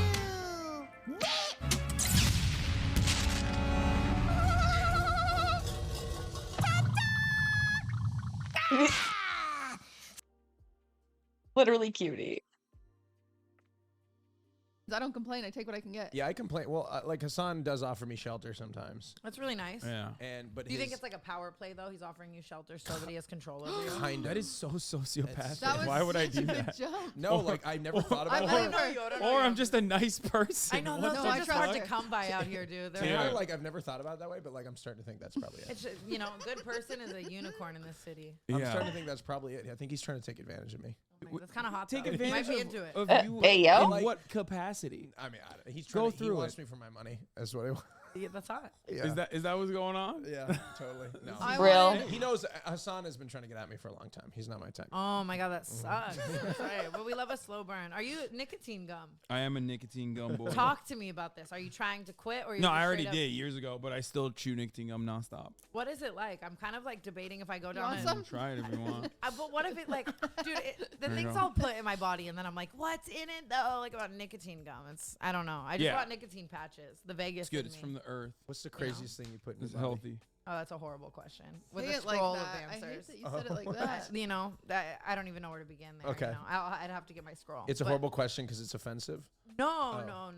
It's I'm not nothing Oh. offensive. Do you think when we do our Wine About It crossover that you can give me a makeover? Are you serious So right now? hot. I want. Are like, you I want, fucking like- joking? I thought Yeah, that was but what I we were want- gonna do today. Yeah, but you didn't ask What her. do you mean makeover? You're so No, hot. Tana, that's nice of you, but I want to No, look like you. I'm telling I've facts. told you this. I'm I've speaking told you this facts. over. I tell her over and She's over. sitting She's here hot. like literally Aw. no makeup on, like bright blue eyes, Always. gorgeous Cara Delevingne She is gorgeous. eyebrows. The Told hair you is this. herring. Like Told you this. I'm just being. I want to look like you and Brooke, and I want to fit in, and I want wish to Will be. was I want to here. do pretty girl shit. You are a pretty Aw. girl, and you are able to do pretty girl shit. Oh my god. This is literally Cutie's dream. Dreams are being made right now. Pissing whenever me you off, want. Tana. The dynamic is broken right now. I wish Will was here. I'm sorry, too much girl shit, dude. Fuck No. women. Well, it's Make not that even- sandwich, whore. It's not even that. I mean, Don't laugh at it. What? I was trying to. I'm trying to. I don't know. Now, Yeah. I'll if mask you it laugh up a at little it, bit. you come and He's trying to do agree. pretty girl I'm shit. yeah, I'm trying to do pretty good. But Go ahead, you say want it. me to It's explain more? natural and beautiful. Go ahead. No, look, Yeah, whenever you a talk woman about making a periods, he sandwich? says it's natural and beautiful. Look, I That's think it is. crazy. It's a natural Mine part of aren't. Mine fucking aren't, dude. Let Good me tell. point. I don't even want to. We I don't like her. This isn't the podcast where we have to talk about my period, dude. Wait, what do you mean? She I talks don't about way know. grosser shit. Look, Don't it's a worry. natural human experience. Periods are natural Yeah, it and happens. beautiful. It just happens. I just think it's look. I just think it's what women are experiencing these things, and it's beautiful and natural. Yeah. That's awesome. We were just talking about before you came. We were just talking about like the last time I cried, and I was just thinking about abortion. And you cried? Yeah, abortion rights being taken away from Did you women. knock a bitch up? That's when I cried. I cried about it too because my mom didn't get one. That was a good one. Oh my God. You know my mom. That's really fucked up. She's like literally I in still the wish room. she would have gotten one. Got him. That's fucked up. Are you trying to be like a mean girl right now in Yeah, front of Tana? I'm You're cool. I'm trying to impress Tana. Okay. I All right. love it. I love so it. I'll join you anytime. You've done many things in the YouTube space. I don't know most of it. I know like only the cliff notes. Yeah, So and they're all horrible. Yeah. But you're also friends with Ethan, my co-host on Leftovers. Oh, you guys have a H3H3. podcast together? We do. Damn, she didn't even fucking know that. I'm goddamn. not kidding you. I'm raw dogging. Oh my God. Wow. She really doesn't know anything. She really will just go on anyone's podcast, huh? She had no idea. That's incredible. This right now. Okay, I don't know so am anything I. about you. So am I. This is awesome. So, which is great. But yeah, we don't even It's talk. crazy Do you that know you what I said do yes. normally? Do you know like what I do as a profession? Not at all. You don't even know? That's awesome. Wait, that is kind of Wait, cool. you don't know any of us. Ain't no way. She just stepped into the lion's den, dude. No. That's so cool. But I'm here. I'm making new friends. Hopefully. Have you ever watched Twitch? Don't even know how to get there. Like, That's is it a so website? cool. Okay, awesome. this is like you're an extremely online person who's Is it a website? That's so wholesome, dude. been online on YouTube I'm not since you smart were enough like. for Twitch. You don't have to be smart for Twitch. There's But I've plenty of fucking decided that my idiots new on thing Twitch. is going to be dating streamers. Okay. Yeah. That's cool. So I That's do recommend awesome. against that. But, Really? But I think good you to should know. do it. Well, I think it's just Who like could she date? Like who? it's a different like little. Oh my God. What do you look Like Tana and XQC? Imagine. for? Fun. And I think What are you looking for? it's got to be a certain type of mental illness to be like, I'm going to be live 24/7. And you know what I mean? So it's like, I'm into Yeah. that. Yeah. There's a lot of that. I want to psychoanalyze. Do you want it. a specific type of man or woman? No, I He's think I'm ready for kidding. Lover Host. No, I know, or woman, right? Yeah, man or woman. Yeah. But So I'm in my like celibate era right now. Okay. I'm reformed. Well, then a Well, Twitch fine. streamer is the perfect person to date. Yeah. You know what I mean? If you never want to fuck, they don't go out, dude. That's- They that's- don't like. It's like it's kind of good. I've That's true. She might be onto something. been in my real grandma era. Like I've just been inside drinking tea. I've been doing crossword puzzles a lot. That's what Not that's kidding. how I spend my time for It's the most part. nice. I It's spend really it indoors. Okay, so let's talk about some of the cliff notes before we move on. Failed 'Cause- convention, fake marriage, fucking. okay, oh yeah, that's what I was gonna say. don't So know. those are the only. Wait, you have a stalker? Those are some of my things. That Oh, people okay. Kinda, So I know TanaCon. yeah. I've Me heard too, of that. unfortunately. I've heard of that. That was. Do Yeah. you guys know what that is? I saw it on Wikipedia. Yeah. Did you look up her Wikipedia? Yeah, I read the whole thing. On Wikipedia. On Wikipedia. Wow. That's crazy to me. He didn't hear about that when it happened. That was like huge news. Proud Oh of my you. god. I read the whole thing. No, but like all the gays that I talked to love TanaCon. Yeah, because they love like. They're like a mess- TanaCon, like they love it. I don't know, like for as much of a disaster as everybody said it was, all Yeah. the It gays are was love such a TanaCon. They want you to run it back. Yeah, It it's was like, my I know God. that's what's crazy is I meet people all the time and they're like, do it again. I'm like, did you see what happened? But Tana, like I legit. in your words, what happened? I held a convention in competition with VidCon. Yeah, fuck Hank Green.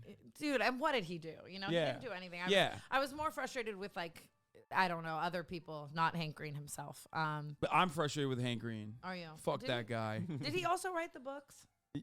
Is he that guy? Him or is the it his brother? I don't know. Both of them. Yeah, I don't really know. I was coming at the CEO Jim Louderback at the time. Now we're really cool. Love Jim Louderback seriously, but I don't know. Yeah, who I that held the is. convention. It was really poorly planned. I had How old really- were you? I was probably 18. Okay. And I just didn't choose good business partners, and I learned a lot. And Oh my it's God, just let me plan a convention for you. Like I don't. I Everyone am thinks the I want to run planner. it back. I just want to. I'm gonna hold that L and just Really? move on. You know? Yeah. I don't. Okay. I don't I think can plan I'm, anything. You know.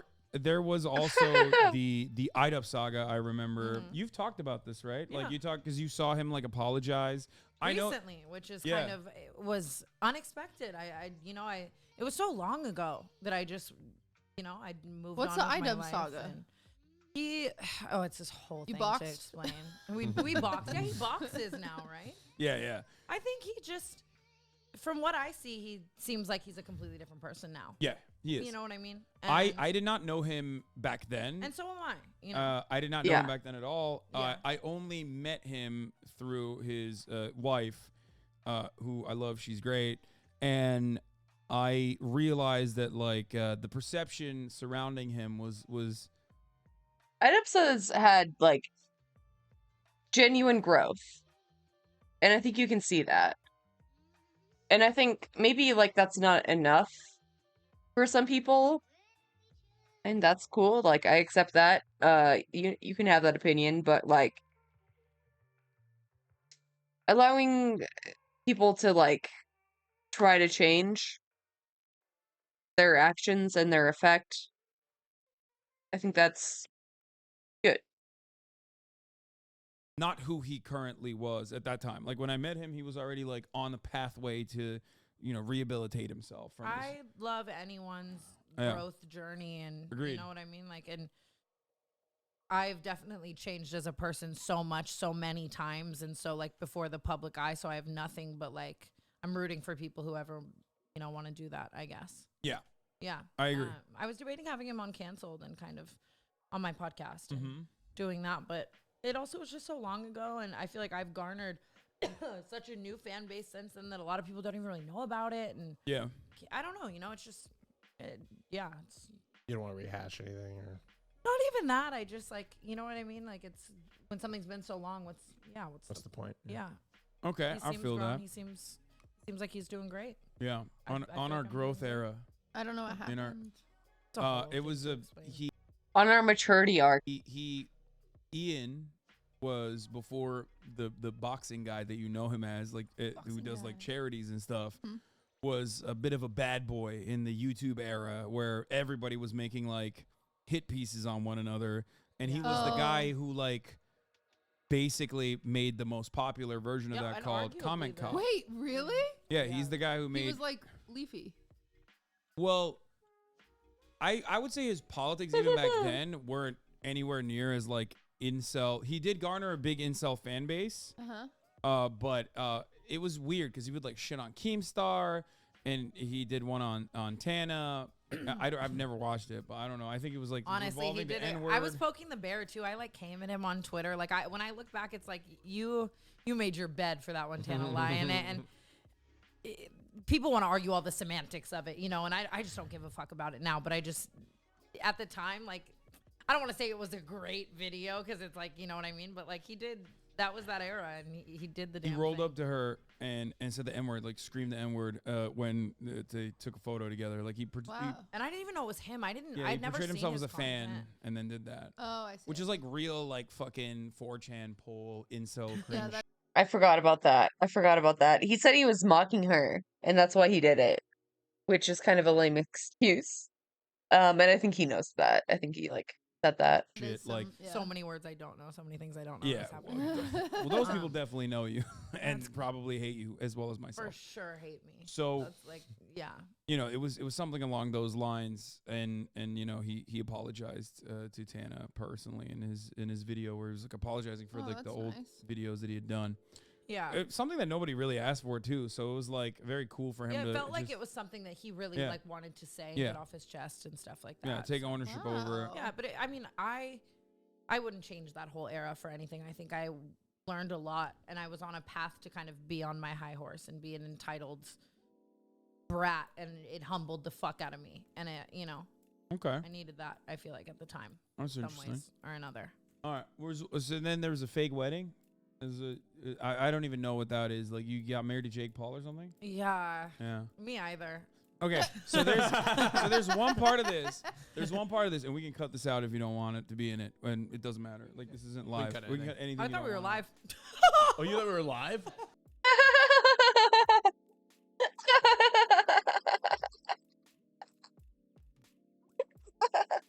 Oh no, they didn't even tell her. There was no briefing, nothing. No. Fuck no. That would have been that would have been This, insane. this whole setup gives. We're live. Well, this We're is working because on I our am set. usually live on the other Yeah, side. no, we can cut it. No, so I don't know that you were like married to Jake Paul or whatever at all. I just like kind of had heard about it. Mm-hmm. But at that time, when you were, I think, dating Jake Paul or married to him or whatever, you sent me a riot message at 2 a.m. I don't think that's Oh my possible because God, I've been what? banned from Raya since I was. This was like a long 18. time ago. Well, someone by your name sent me a hey Oh, message. if someone else is fucking being me on Raya, I'm pissed because they won't let me back on. Ain't no way. Ain't no way. They let the impersonator on, but not her. I don't have it. I don't have. I'm so. Wait, don't how'd have you it. get banned from Raya? I just was using it at an age you're not supposed to use it. Oh. And I'll hold that L. You know, like that. Yeah, that was no. not a wise decision. I think it was around that But time. now you're I the I age. was definitely of age at that time. I was like 19. I just remember getting a message on Raya from you, and I was like, I looked it up, and I was like, the first things that popped up was that you were married to Jake Paul, I think. I really That's like funny. sincerely. I'm telling you, like I've been banned from Raya since way before Jake. Maybe someone and is- that I era. can't Maybe believe someone So, did you message back? No. Why not? I don't remember. asshole. I don't Oh, remember. Yeah. I don't Oh, she's married to Jake Paul. The homie code. remember. I wish I He had. thought you were married. So you're on Raya. He didn't want to be a homewrecker. No, I mean, I've been on Raya, yes. Have you ever been on a Raya date? Yeah. Yeah. Really? Like a lot of them? Yeah, 100%. I've been on. I Oh, yeah. I got on Raya when it first came out because my the girl I was like hooking up with before, the girl I was hooking up with at the time wanted to like prove how like cool and you know, friends we were and not anything more. That she was like, oh my God. oh, The idea of me, because I've definitely done that to a guy, and the idea of a Yeah. guy knowing I'm doing that is like I'm having a visceral yeah, reaction right now. and like she was like, oh, don't worry, like I'll get you on Raya, and I was like, okay, fine, because I had like tried to get on it, but I couldn't because you know the panel I guess like said no or some shit. I don't know. I think it was now like they let everyone on. connected I think to my my mailman's on Raya. Yeah, no, this was like 5-6 years ago, like when it first came out, when Raya first came out. And they had the panel, and like she even showed me like the panel of judges that they have and like how they select like their selection process and stuff. And she was like, "Oh, I know the CEO. I'll Judges. get you on it." And I was like, "Fuck yeah, let's do it." What? Wait. There's a panel of judges? Wait, what? What? Wait, what? I thought Raya was just like you had to know someone who invited you. Give her a call and get me on ban. And then, well, it's been such a long time. I don't know if she still knows the CEO. I don't know fucking anything. I haven't talked to her in years. Sorry. Let's call her. I miss her. So she got me on it, and yeah, I've been on many dates off of it, and Really? it was great. It was great in the beginning. Any relationships come from Raya? No. Every Raya He date I wouldn't- ever he went on wouldn't was call them relationships. Like Sure. I've been in Situationships. situationships. Is that like your vibe still? I go in and out of phases. Let's What's your say. longest relationship? Phases. My longest relationship was 2 years. Good. It was like it was my first serious girlfriend. Yeah. And yeah, that was many years ago. It's beautiful. I don't know why I just started grilling you on your love life. Yeah, I don't know. Especially because I rarely ever talk about my private life. I don't. Yeah, I don't. So I don't know if that was me on Raya. I'm also not a big first messenger, or wasn't on Raya at least at the time. But if it was, you know, My assistant. props to the girl for shooting her shot, right? My assistant Taylor, she's on Raya. I think genuinely because I think now it's like you don't have to like. So you're downplaying be yourself. You have a whole ass assistant. Well, I'm like a businesswoman. But I'm not like. No, you are. You get it. I think you are. You'll get it. You check out. Taylor's super hot, so I think you just have to be like pretty now to get on Raya. I think that's like you don't have to be like famous. You just have to be gorgeous. Because you can get the friend passes. Like if you have a friend on Raya that maybe is noteworthy, they can just like Oh, that's interesting. Yeah, I use that phrase in my real life too. Yeah. Like that person's a friend pass. That's a friend pass ass motherfucker. But we were trying to like. Do you ever like play Tinder or like? I'd be like, let's play Tinder, and then you pull it up and you play the game. It's fun. Or like if you're in a relationship and your friends on Hinge, Yeah. it's still going on You get to theirs play and like it. doing it. I think it's so fun. It's like TikTok. It's but fun. for NPCs around LA. I feel like Yeah. that's a very girl opinion. Because I Yeah. feel like for guys, it's like It's so a girl. treacherous space where It's like TikTok, but for NPCs around LA. My God. Yeah. Tana, you were setting feminism back like 30 years. But I'm not even that mad. you're like, so fun. It's girl. oh, every girl is gonna say no to me. Like I feel like that's the shared. Well, not for me. I don't feel that way. I was gonna say you don't strike me as fear of rejection. No. I'm talking about the average common male experience. Well, here, that's which the I don't gay think world's different. What? Tell us. Well, that's why you have. Yeah, that's why you have me to talk about gay experiences. Yeah. So on Big Grindr. mistake. Yeah, no, Grindr is like I often say that you could get a blowjob faster than you can. Oh get my Uber God, Eats. you For can. sure. Grindr's insane. It's insane. Like I've been doing this thing where I sit in a room full of straight men and I just go on YouTube and type in the Grindr notification and I play it and I see who turns their head. Oh, That's awesome. That's What's the smart. grinder? wait, that is notification? awesome. It works. It's like Does it work? It does work, yeah. Oh, I don't that's think I've ever. so. I don't think I've ever heard the grinder notification. Wait, so like, Dude. is this like a YouTube video or do you just do it? No, That's hilarious. on your podcast. I just do this in my real life. I love doing Just things her for just hobby. my own entertainment. Have you ever been? Are you surprised by the people that turn their heads? It is crazy. I just did it to this like group of rappers in New York and it was funny. Oh, Like, Who popped up? Who perked up? I'm not. I didn't come on here today to out anyone. yeah, Come on, yeah. You can't just out people. Grinder notification? Yeah. that is one of them. So you're. There's like Oh, yeah, no, so that's far, it, yeah. Hassan, isn't you're there like straight. a whistle one? My I mean, knowledge. I don't give a fuck. I would. I think Whistle is a different app. My boss another one? one time went and got a blowjob during lunch break and his phone was going off like crazy and we were supposed to have a meeting and he was like, oh, I'm gonna skip out the meeting, and we're like, we're supposed to have a meeting over lunch, and he's like, I just gotta go back to my hotel room, we were at a convention. I looked down at his phone because it was going vroom, vroom, vroom, vroom, and I was like, it's fucking Grindr. I was like, you motherfucker. But you can't like Grindr's not really for dating. It's more for hookups. I mean it is for hookups, but like it can. It's not about fear of rejection. It's incredibly difficult, so it's not fun. Obviously, Hassan isn't getting rejected that much anyway.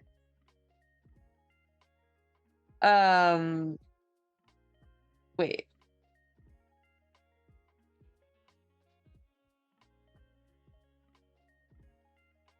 I like already forgot what that was in reference to. Fucking ADHD brain. As a straight guy.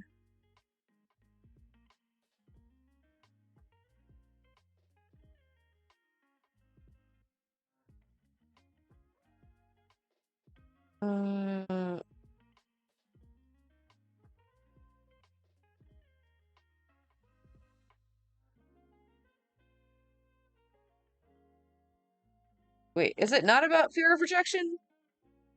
I feel like that is it, though. It can get into dating. Yeah. If you have a connection with somebody, Yeah. like a lot of people are like Grindr's not for hookups, or excuse me, it's not for dating. But like you can sometimes you'll meet somebody and you'll. So what fucking app would click. you use for dating? Honestly, I started Instagram. Yeah, Instagram. Yeah. Like Instagram, because like I started like getting noticed on Grindr and Tinder. The app he uses for So- dating is the Hasanabi broadcast on Twitch. Too famous. No. I don't True. date through. I don't. Discord. I don't date his No, I'm fans, but kidding. he gets, I don't date his fans, but like all queer people watch him, so it's like hard to like not. Ally. Yeah, exactly. No.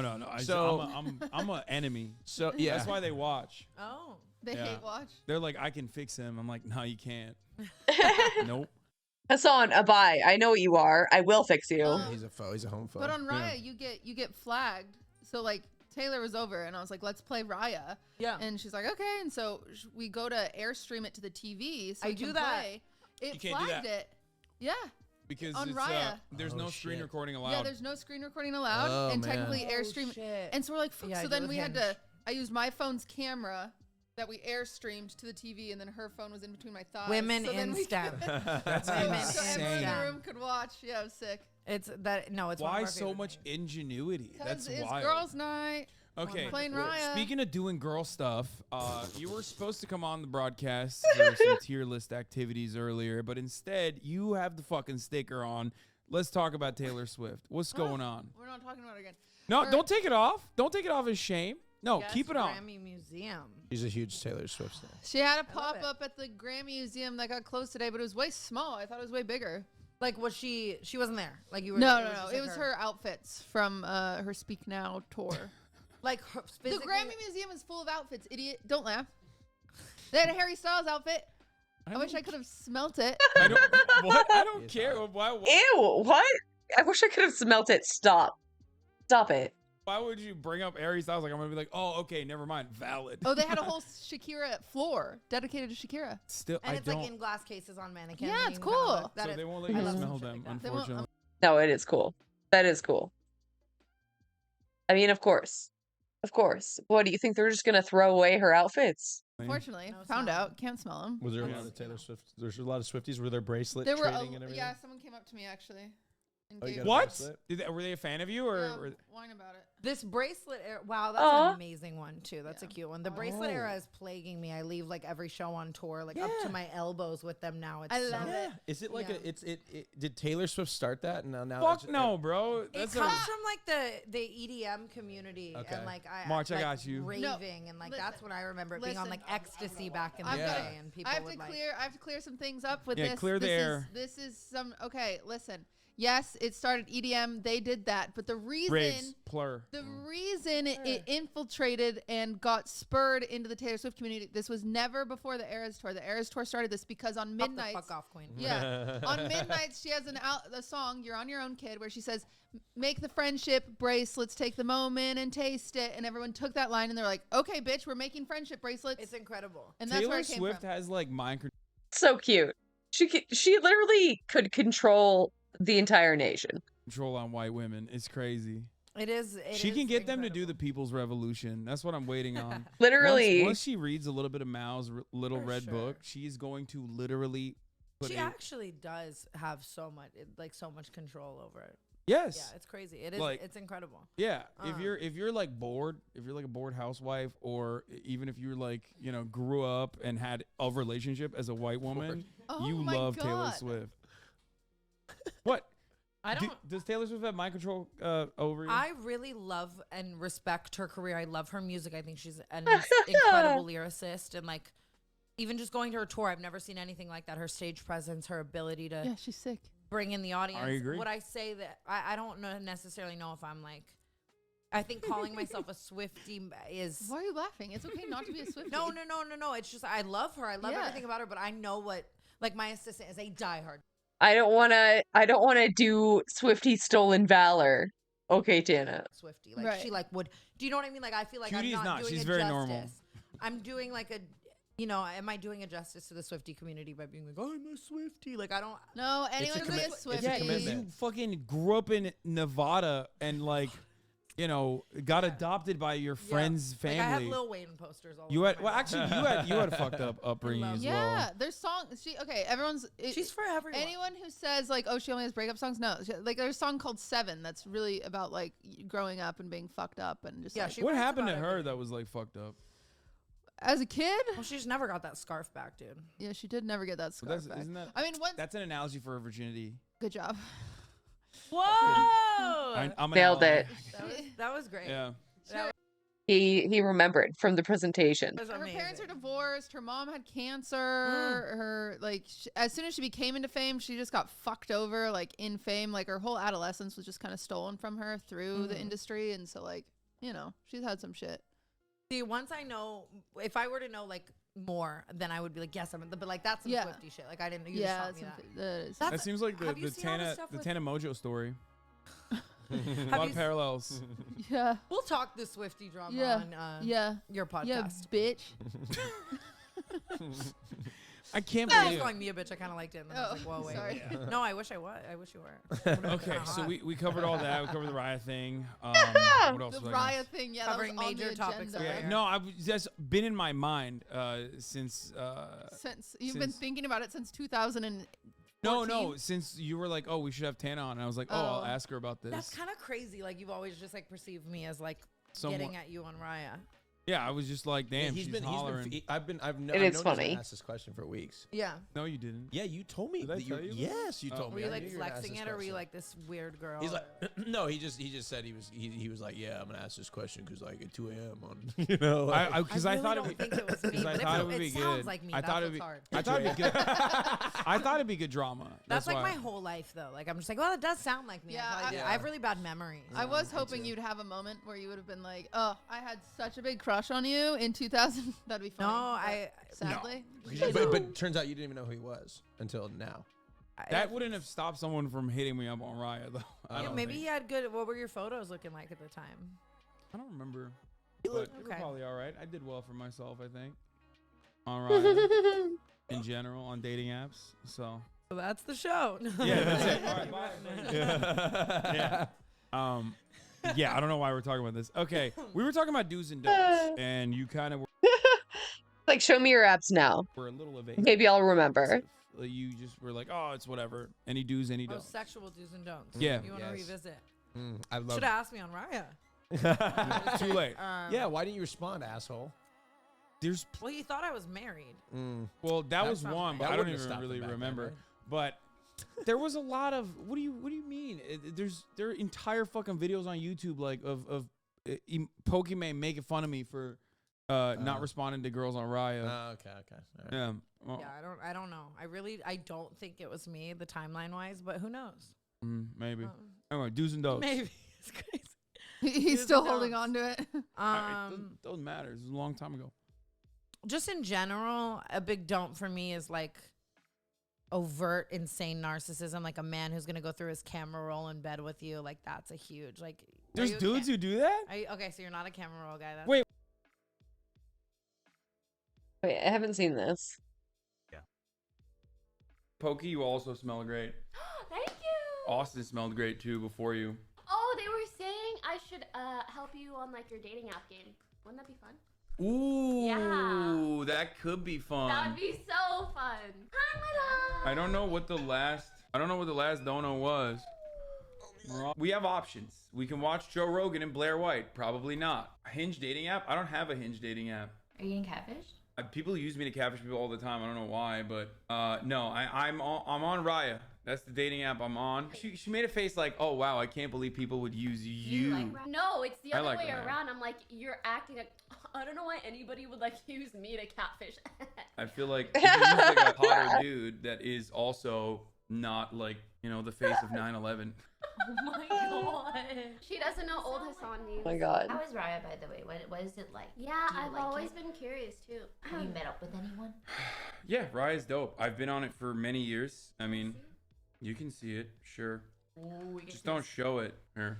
I just showed you my dates on there, or not dates, but other people. Why this one? What? Oh my god, your No, wait, shirt what is says this? Epstein didn't kill himself. Yeah. What? What's the problem? It's a great shirt. Show them the photo. He just What's the problem? Hassan. looks unhappy. Listen to what my music is. That one's really old. That one's really old.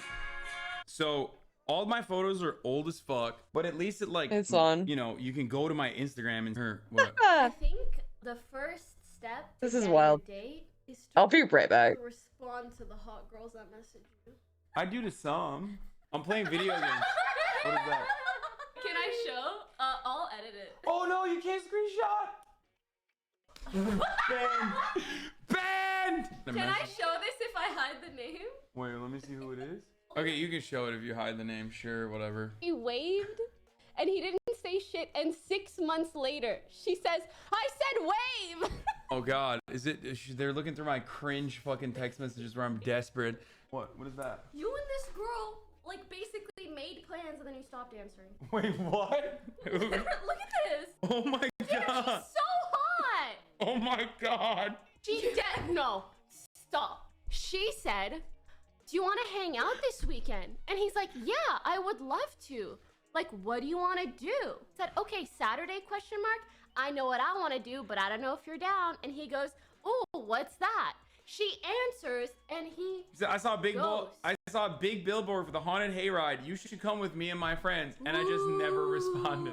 Okay, but to be fair, I'm scared of the haunted hayride, and I didn't want to. Beta. Can I show her? Yeah, you can show her. It doesn't matter. She's so fun. You whack for that. You're giving these girls insecurity problems, okay? When I tell chat that I'm literally a fucking incel, they don't believe me. This is what I spend my time doing. Stop. You tell chat that you're an incel because you want be like one of them, but that's not what you are. You're not an incel. I'm not You're saying that because I'm one of them. Volcel. Okay, I'm a Volcel. Sure, whatever. Because I would rather fucking play video games and watch anime and fucking stream on Twitch instead of doing all this other stuff. Did you and her talk? Did she text you? Oh, we FaceTime one time and I was like, no. Bro, I need to expose. I showed the messages and I was like, because he sent her his number. And I was like, oh, like, did she text you? Did you keep talking? Like, what happened? He looks at the name. He looks at the icon. Doesn't register. He has to open the photo to know who. He's like, let's say her name's like Alexa. He's like, bro, I can't tell by this icon. Which Alexa? Brown hair Alexa? There's 10. Oh my God, this girl's so pretty. Well, let me see which one. Oh yeah, she is. See, nothing happened there though. Oh wait, oh my God. You didn't answer. You said happy birthday and she said thank you. Nothing happened. Wait, let me see. Oh, we're talking about Jeffrey Epstein? No, Gabby. Oh, we're talking about Gabby Petito. Yeah. Oh, see, she didn't respond. See, that's one where she didn't respond. See, I get curved too. I get ghosted. We were having a conversation that was incredible about the Gabby Petito case. Okay, Incredible. The ongoing, and guess what? She didn't respond to me. Can I just say it was not incredible? Fuck. I wonder why. I was about to say. Why did you bring up Gabby Petito? So you're not looking at the ones where I respond. Another message where she messaged him and he didn't answer. Okay, but to be fair, she's in Canada. So why did you say yes? I don't know. I didn't see if she was in fucking Canada or not. I could be going. Are you min-maxing women? Oh my, 83 girls that you're like, just in case you go to Canada. No, I Google. I search. Put it in the search bar. Because it shows you. Yeah. Look. Type Canada. Wait, no, you're actually min-maxing girls right now. You can search Oh through my the God. messages, and that way you will know where the girls are from. And so if you ever pose every area code, facts. His bio says, my facial hair could be at any stage. He really is a womanizer. At any moment. Enter. Talk to me about puppers / politics / anime / video games. I think you should just X out the first line entirely. My facial hair could be any of these. Yeah, because you want me to delete all the ones where my facial hair is. No, it's not because I want you to delete any photos. It's because nobody asked.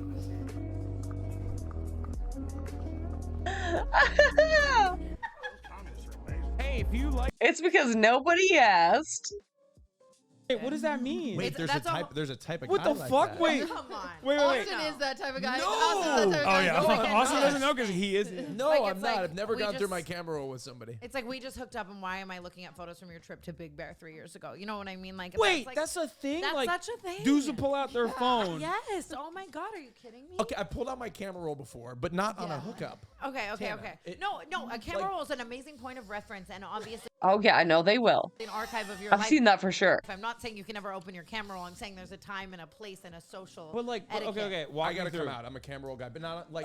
But no, Yeah, he is. He is. No. But like, not on a hookup. Okay. Like, we're like- talking like we're Like, dating. he's We've talking, been like, together for anytime. like a few different weekends. Like Yeah. we're like in our third weekend, and then maybe I'll pull out the camera roll to reference something. To show all like your my shirtless family. photos. Yeah, as long as To as show all long your as- shirtless No, photos to no. him. I would never show them shirtless pictures. As long Yes, as you it would. makes sense, you know. There's a line there. There's an area there. So but you had sex with someone, and they literally were just like, yo, This is Tana. more common than you think. You like. I'm Yo, serious. Tana, check this shit This is out. more common than you Like, think. how? How? I've been asking, dude. What I are was you- gay for a second. I was like, I can't see another camera roll. I can't see another fucking. Oh That my was like God. all the dudes you were fucking were doing this? No, I don't know, dude.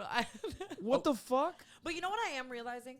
What, were they? But they were like pretty boys or something, right? Like I don't understand. Would they show pictures of themselves? Like I need to make sure I'm not one of these guys. Yeah, like I don't just I don't show pictures of myself. Why would I do that? I'd be in bed with Austin, them. you and my brother, when we were in Japan, went Sure. to breakfast multiple times. You made him change his seat every single time so you could not even look outside at the beautiful scenery of Tokyo at the Four Seasons, but instead, because the light was, well, I wasn't staying there, he was, but because the light was actually hitting his face so he could take Snapchat pictures to send the Japanese Tana, twinks. this is valid. Honestly, that's valid. Thank you, Tana. You are the most Thank camera you, roll guy Tana. ever. Also, this is why, this is why the That's kids love poetry you. right there. That's what I'm saying. Like I can't Poetry. be. It was. Oh, Poetry. Poetry. See, this is why I love Tana. completely dark. Poetry? I was Yeah, trying. it's like poetic, but I was trying to take photos and it was dark, and so I had to get where the lighting was. You know what I mean? It's unacceptable. Okay, but to be clear, Tana, I don't want you to think I'm one of these guys that's like sitting there like, oh yeah, check it out. I don't think that. It's even a if I romantic. did, you're not swinging for my team. So True. if you want to go do that, you True. know.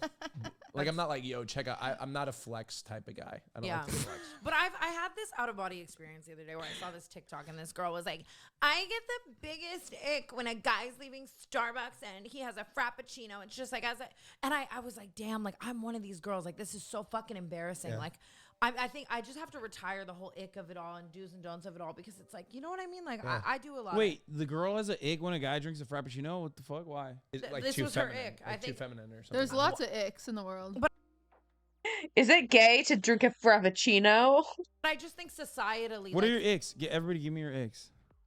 But I've I'm never- trying to stop being. I know like, you're this trying is to stop my being. ick type of girl because it's like I do the worst shit. Like Well, we who don't am do I to any of say? that. We don't do any of the basic stuff. What's your ick? Give me your I ick. don't remember. Give me an God, ick. an ick. I'm trying to think. My major one was watching a guy chase a ping pong ball, and then That's so, that's That's so awesome. funny. That's so, but That's so random, but real. that's good. That's But funny. then it's like I'll be like putting on my shoes with like no socks or something, and it's like where do you have the room to like that was a bad analogy. I wear socks, but you get what I'm saying. So She's saying nobody's perfect. I'm wearing socks right now. And you've got to work it. okay. Again and again. Till you So, make but Austin looked. Austin looked.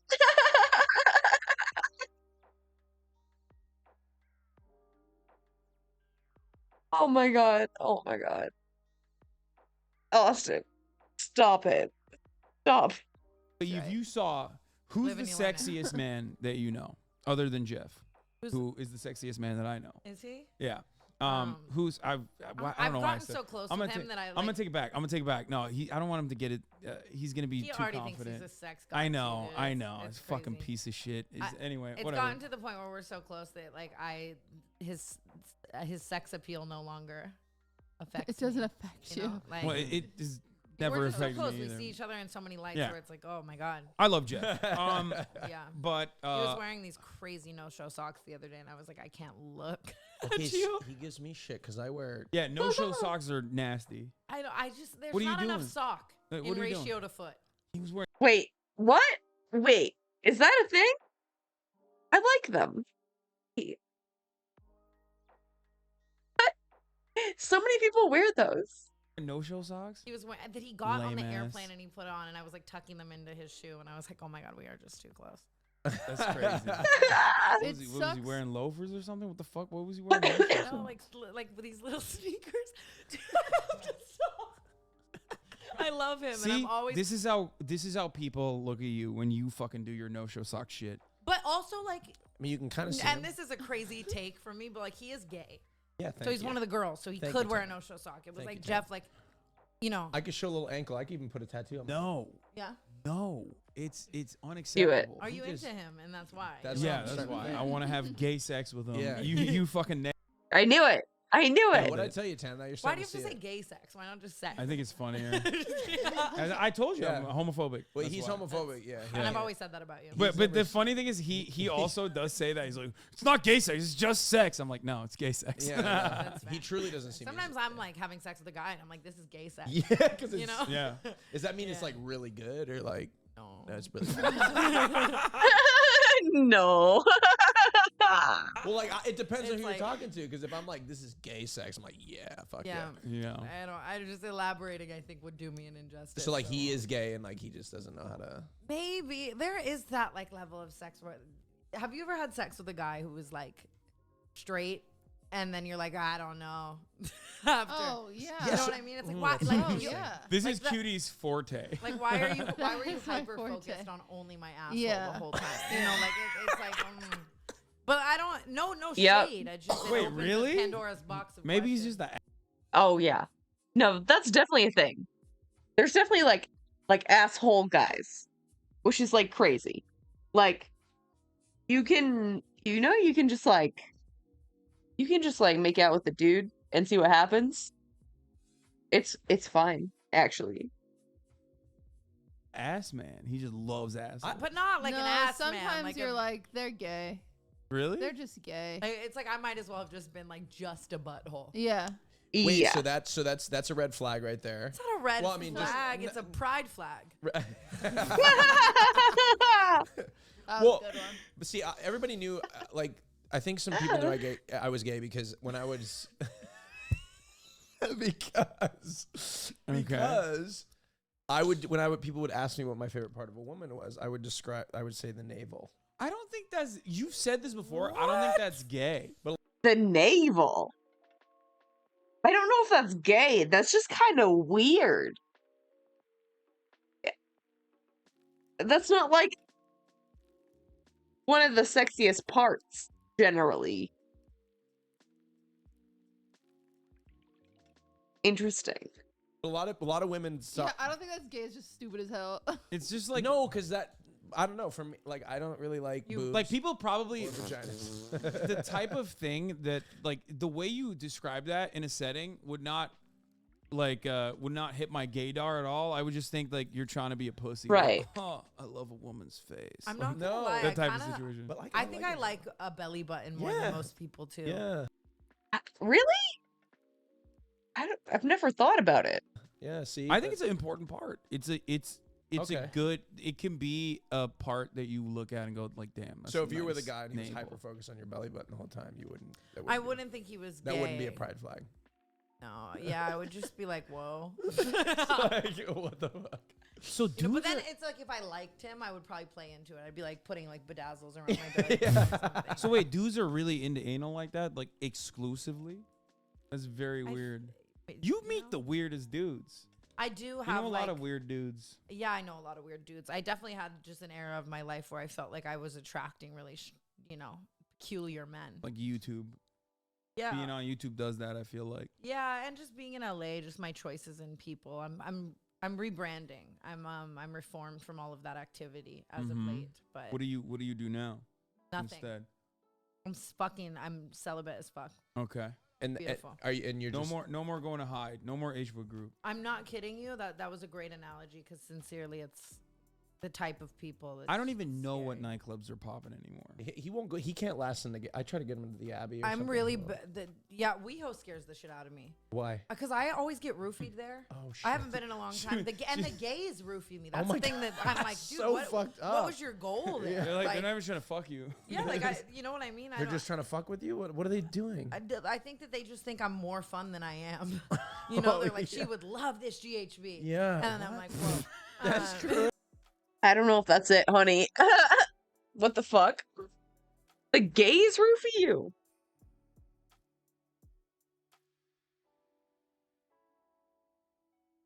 Like gay women? Because otherwise, like, why? Why? Like, I don't. It's been a long time since I've been to WeHo. I don't really go out anymore. You know, I'm. Where's the last nightclub you went to? I I'm was like just in asking New because I York. like to be like in the You're know. living vicariously. No, I could just live if I wanted to. I Yeah. just don't want to because I hate it. My dream nightclub as of late is like a Gelson's grocery store at like 7:30 p.m. But I was just in New York Okay. for Fashion Week, so I had to attend some events for work that were like at the clubs there. Mhm. I went to like Marquee in New York and stuff, but it was scaring That me. still exists. Yeah, like it was That's just crazy. It's too much for me. It's so weird because I'm 25 and I feel 80 and I go to these like nightclub settings now and I'm like, this is packed. Why do I want to yell over people's voices like this? It's just It's because you've been in LA for 10 years. yeah. That's I why. feel 80, but it's like, and then I see all these like 30-year-old influencer men like out at the clubs and it's just like, I don't know. It's a that's- visceral ick. I think that's also because they haven't like popped off until later in their lives or something. Like I've been living here for 10 years. I did all of that when I was like in my early 20s, and it was a lot of fun.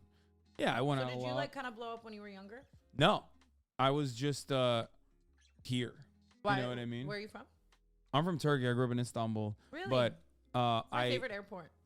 Really? Such a good airport, isn't it? Strange. I love okay. planes. Is it not a great airport? It's fine. It's not What do you like mean it's fine? It's big. Even Casey Neistat said that at some point that it was. it's a nice airport for sure, especially if love you're Casey used to just Neistat. American airports. It's just a great. What's your airport. favorite airline? What's my favorite airline? Yeah. I think JetBlue or Delta. Delta. Delta's sexy. JetBlue's all right. I think I'm a plane No, nerd, JetBlue's so I good. love no. planes. I like Louisiana's airport. Plane nerd. Oh, Austin. Always bring up his little planes. So cute. Because they have these plastic things on the toilet, and when you flush, it rotates and covers. The I know toilet. exactly what you're talking about, and I love those They're as cool. well. Those are cool. Like, maybe so they should sick. get some No one talks- environmentally friendly ones. But I no like one the talks Portland about those airport. enough. I know. If we have to forsake a few turtles Yeah. for those, like, I'm like kidding. That was a joke. turtles. I like the Portland airport because Tana Portland hates the airport is like turtles. big enough, What'd but you it's say? still. But I he was likes the Portland. He likes. I said I like the Portland airport because the Portland airport's big, but it still has the vibes of like a local airport, It's like not a tiny big airport. I mean, it's an international airport. Yeah, it is. That's what my I mean. hometown. I don't. That's what I mean. Yeah. Like, I like it because like it still has like the vibes of like I feel like I'm in fucking Fargo when I go to when I'm ever in Portland Airport. I feel like I'm in the movie or in the TV show Fargo. It's like very. It's got like a very Midwest aesthetic, even though it's not. It's not even. Have you been to Portland? I've been to Portland. There's fucking carpet, and it's like. I really like Portland. Did you Because tour it's go a there? sad town. It is a sad Everyone's town. sad in Portland, and I feel at home. It's with depressing. But I like a depressing place because they're owning it. They're raw dogging the depression. They're like, no, we're all fucking sad. It's fucking raining here, and it's just something about that feels like a hug. It's cozy. From a father It's that I never cozy. had. Yeah, You know? it's cozy. I like Portland. Yeah. Did your tour go there? Not yet. Oh, I've you toured there should. before in the past. You but should. Yeah, I've done some shows there, and it's really fun. People, you know that place Voodoo Donuts in Yes, Portland? People always bring me yes, the penis yes. donuts. Oh, yeah, To of my course. shows when I do them there. So. I've never been to Portland. I've only been to the airport, and I Really? refuse. You won't come visit me. I refuse to Oh, go. are you like from Portland? Yeah, I'm from No, Portland. Are you sad? I'm not sad. No, because I come to LA every week. So You're a little sad. yeah. You think I'm sad? I don't Well, you think he's. want I don't us think there. he's sad. You've talked about it. I don't think he's sad love at all. Portland. If there's one person I know that like rarely ever gets sad, it's him. Really? You are kind of like a ray of sunshine. Really? Oh, you're so sweet. Thank you. Yeah. I mean, I'm from. He works like 8 hours a month. Okay. There's no way he could be sad. I work all the time. He just you. No, I love someone who does nothing. I'm not saying if you do or don't. I have a lot of friends like that where I'm just like I live vicariously through them. Yeah, I don't. Yeah, no, they're obviously besties, like in the making, meant to be besties. No, like Never had a real problem in their life. Yeah, a lot of people don't know what I do, but like I do a lot. You know what you do. Well, I do a lot. I do a lot. A lot of it's I'm listening. secret. Right? Sure. A lot of it's secret, and I don't tell. I was anybody. acting like you're fucking working at Langley. It's Come just on. like Grinder. There's just so much Grinder. Yeah. Oh yeah. Totally. He totally, goes to totally. Starbucks No. and sits there with a laptop, and he's not even doing anything. But what matters is if you think you're doing something. That I feel productive, right? I go to my local Starbucks and I pull up my laptop. This is and why I the talk gays to my love you. baristas, right? One, because you're messy, and two, because you're. And I just live in hyper delusion, and I'm down to feed everyone else. Yeah, you're like, hyper-delusion. oh no, it's great. You Yeah, don't I have love to that. have a Thank job, you. King. Tana, Yeah. this is the most validation. I'm gonna die anyways. Yeah, This is the most True. validation I've ever had on this podcast. I'm happy Yeah. to do that for you. Yeah, usually Hassan and Will. We're Cutie's just my ripping. ally over I here, try, but but he's not really really. hard to agree with sometimes. Yeah. Do you think it's because he's gay? yeah, No. probably. Yeah, I don't agree with his lifestyle like, at Yeah. all. I have a hard time with it. That's why I don't go to Portland. Too liberal. Hate that. When you're on tour, how many like live people come? That's what I loved live, like their live stock, like the live cattle I'm humans. herding. Yeah. It kind of is the vibes, honestly. That everyone's feral that comes to our shows. It's usually like 1,000, no more than 2,000 ever. So somewhere like under there per shows, and we do smaller shows and we do theaters. It just depends. Has anyone ever tried to sleep with you?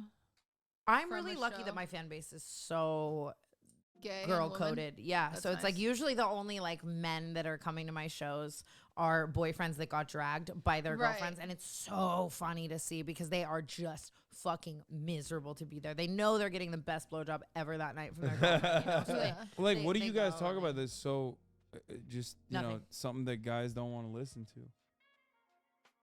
That's a really great question. No, it's the same as wine. I mean, the problem with Wine About It is it's a podcast made. Women having opinions. Yeah, guys don't really like listening to women having opinions in general. Not popular. From a Twitch audience, which is all male. Yeah. So they see two female Twitch streamers and they're like, oh, we're gonna go over here, and then they start listening to us bitch and moan, and they're like, oh, and so we've had to grow our female audience like organically, and so it's been really weird to like see that because like a lot That's of why the she guys. does fifth column style infiltration of other podcasts, so she Yeah. can grow their female audience. Honestly, same. Yeah. I mean, I feel like the dynamic of my podcast, I always relate it to the girls waking up after a night out in like college, and then they all get on one I girl's love bed that. and they unpack They what happened chit-chat. that night.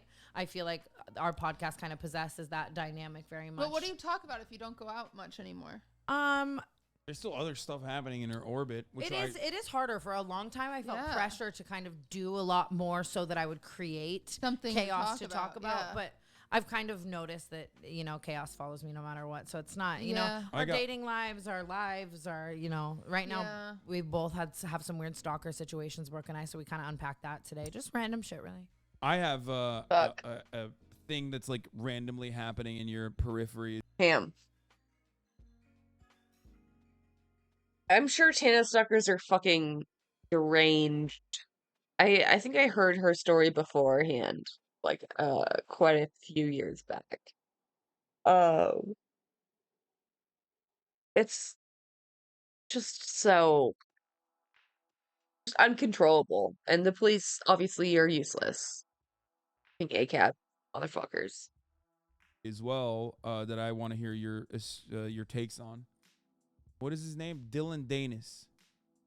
What's your take? What's on Dylan? Is it Danis? I always thought it was Danis. I don't fucking know. Dylan Danis. Who is this? I don't fucking know. I don't follow any of Oh, this is that shit. the guy that's obsessed with? He's Logan fighting Paul's- Logan Paul, Logan and so Paul. he's Full disclosure, for those of you at home who don't know anything about this because you watch me and I never cover shit like this for the most part, Logan it's weird Paul. how there's YouTube drama and Twitch drama. There's like Yeah. I don't and know they're much so about the Twitch separate. drama. I don't really cover Twitch drama that much either anymore. But Yeah. Logan Paul is Logan Paul. Not exactly the biggest fan of him, even though I do love Mike. That's funny. He's supposed to. How do you get yourself to love Mike and not Logan? I- I'm kidding. I love Mike. I just love to give him I a think, hard time. Yeah.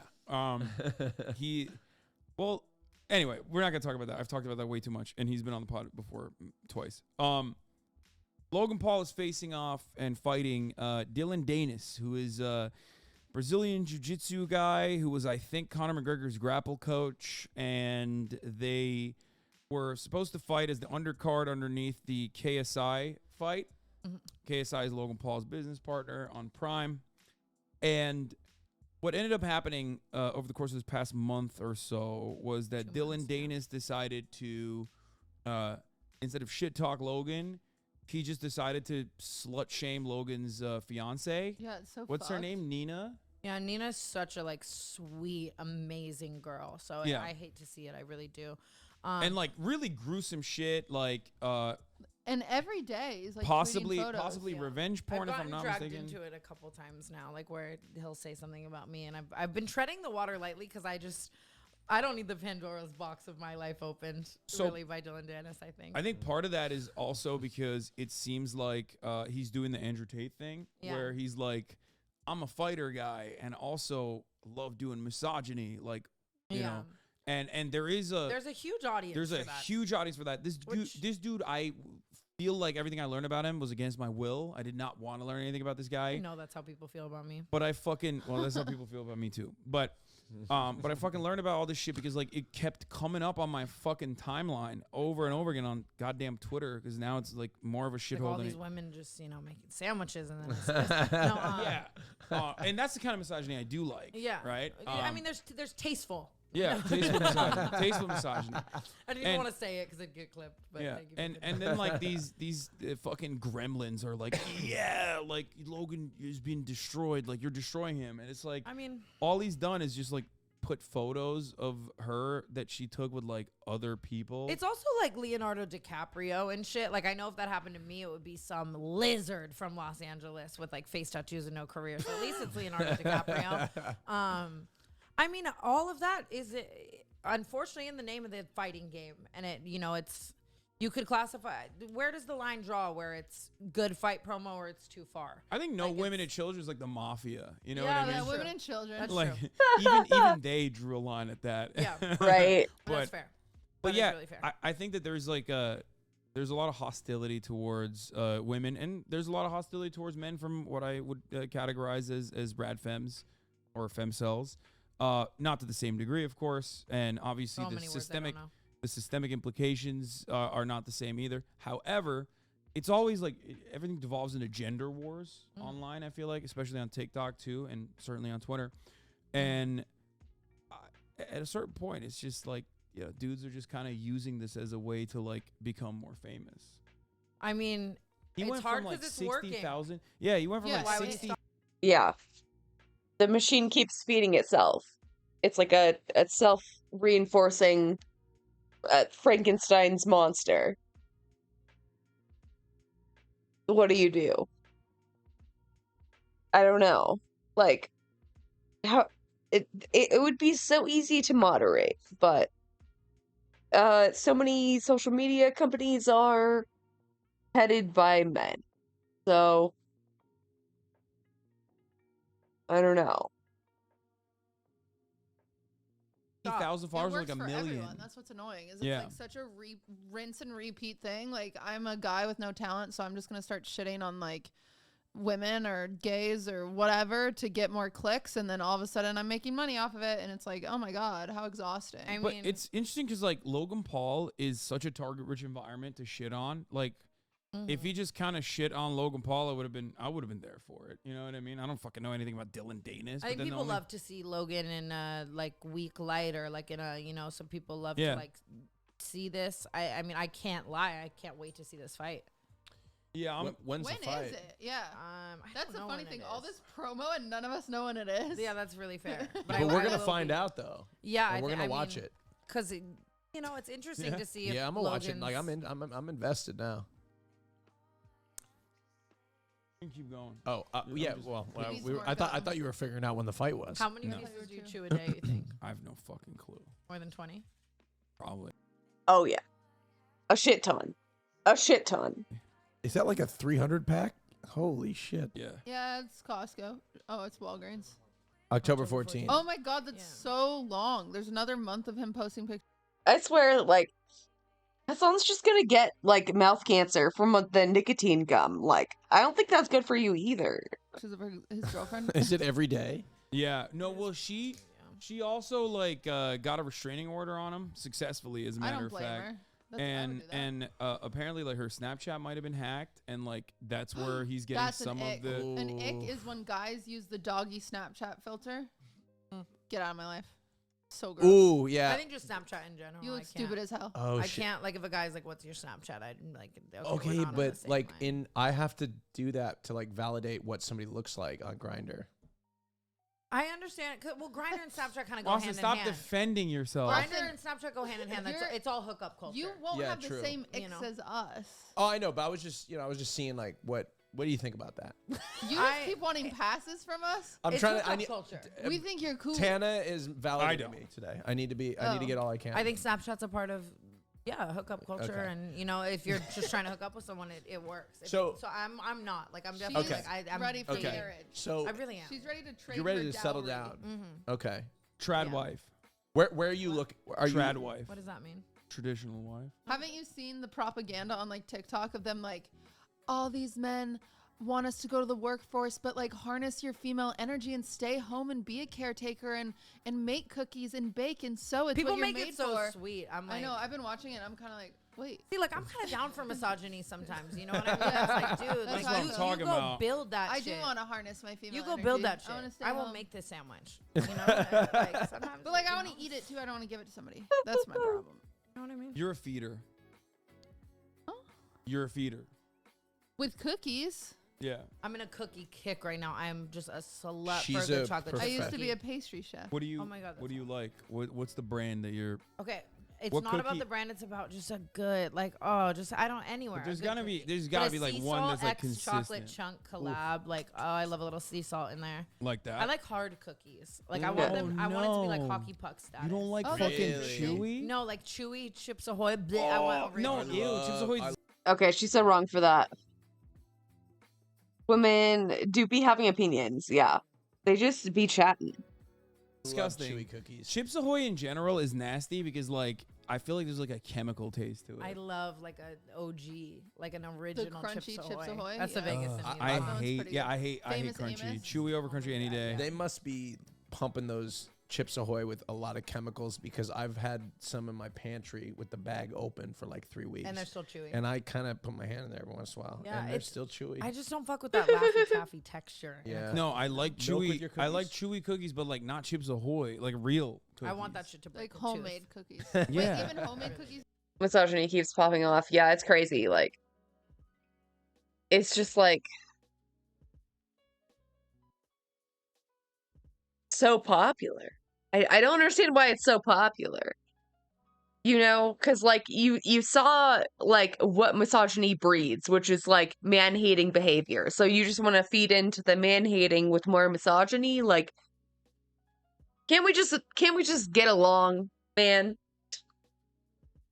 Do you like hard? Yeah, like Oh, I that's set them out and I interesting. like wait for them gross. to like. That's interesting. How can you call yourself a cookie slut when you have such bad taste in cookies? That's usually how it goes for me, you know. That's nasty. Like I'm Well, just repping my horrible taste. Like, I what think about everything is crumble that or way. some shit? You know what I I've mean? never had a crumble cookie. Those Oh, things are but they're soft. insane. You won't God, and like I'm an it. LA influencer. It's like, You won't get like your crumble. priorities straight. They're too soft. You won't like it. Mhm.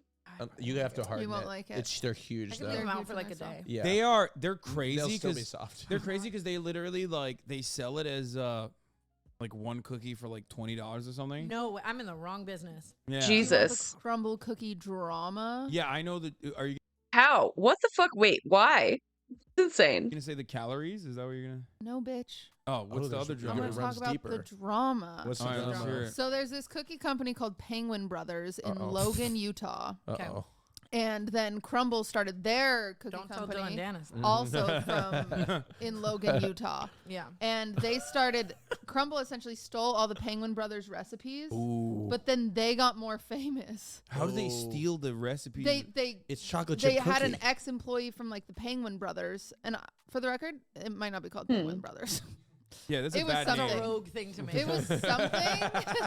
It was something. But they stole another cookie company's recipe, and that cookie company kind of sucks. And Crumble went crazy, mostly because their marketing, because their recipes were nearly identical, because they yoinked them. But then they pretended like they didn't. but Those they did. cookies are I love fucking some nuts, drama though. that just means They're like like nothing to the Yeah. world. they're I like love it. 700 calories per cookie. Yeah, it's insane. No way. Yeah, it's 30, nuts. 40 it's like grams of this fat. big, but the entire fucking cookie's like a whole ass meal, which leads me to my Yeah, I'm sure it's like 2,000 calories. I manage a woman majority co-working community. Dope. Once a year, a guy ends up revealing themselves to be a red pill that needs to be booted. Yikes. Yeah. Oh no. Oh no. Lame. Lame as fuck.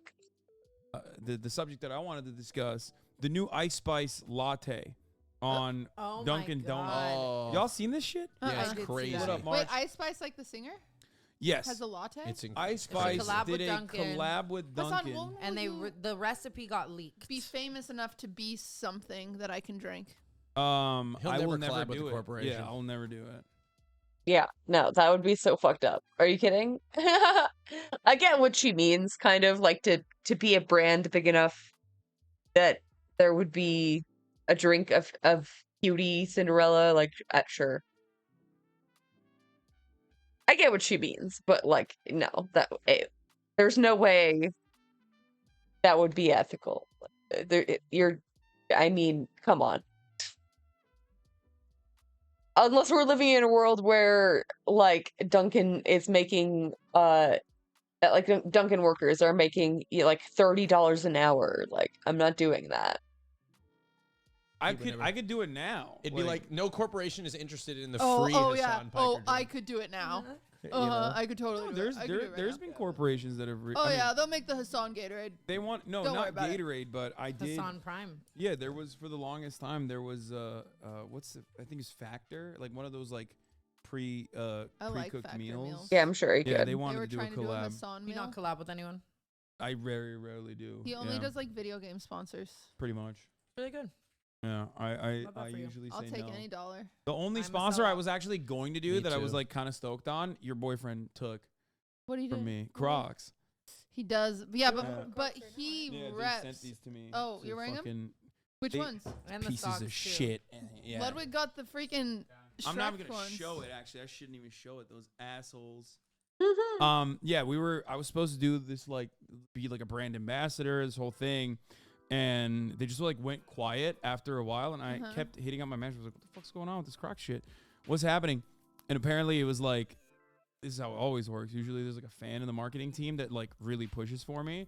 And then, like, when it goes up to the higher level execs and they Google me, and the first thing they see is like, America deserved 9/11, and they're like, what the fuck are you doing? You can't let this fucking guy. Yeah. You could have like some Twin Towers Crocs. Yeah, that's what I think. Yeah, that's rough. It is the year of PR. I'm curious what comes up now. Exactly. What each croc is a tower. That's One what is it a would- tower, It one would is a actually plane. sell really well too. And that's think about all the the thing. little gibbets. The gibbets could be the planes. Yeah. Yeah. It's $1 million idea right there. See, there you go. Crocs, hit my line. All right. This is the first image we get. Googling Hasanabi.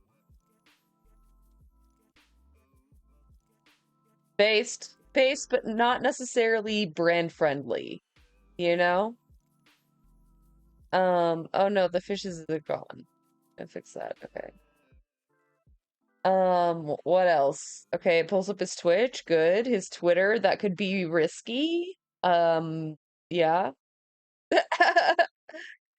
His YouTube, Instagram. All right, yeah, let's look at the wiki. What's on the wiki right now? Oh, I didn't know his middle name. Dogan? How do you say this with the accent? Dogen? Doge. Something. I'll be meeting Big Brother. Previously worked as a broadcast journalist, Young Turks, blah, blah, blah. Wait, I didn't know he worked on HuffPost. Wait, that's crazy. Okay, TWT, Twitch.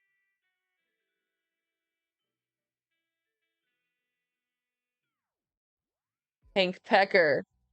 No, not Hank Pecker. uh.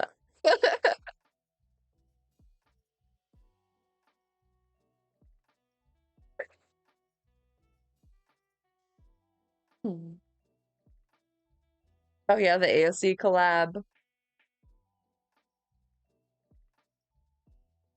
None of this looks so bad. Oh, there's a controversy section. Okay. Yeah. Pepe Lava.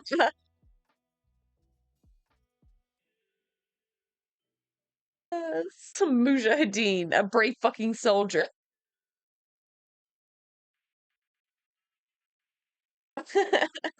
I'm still down to do it. Fuck it, I'm saying it. All right, show this TikTok. This shit is bananas, okay?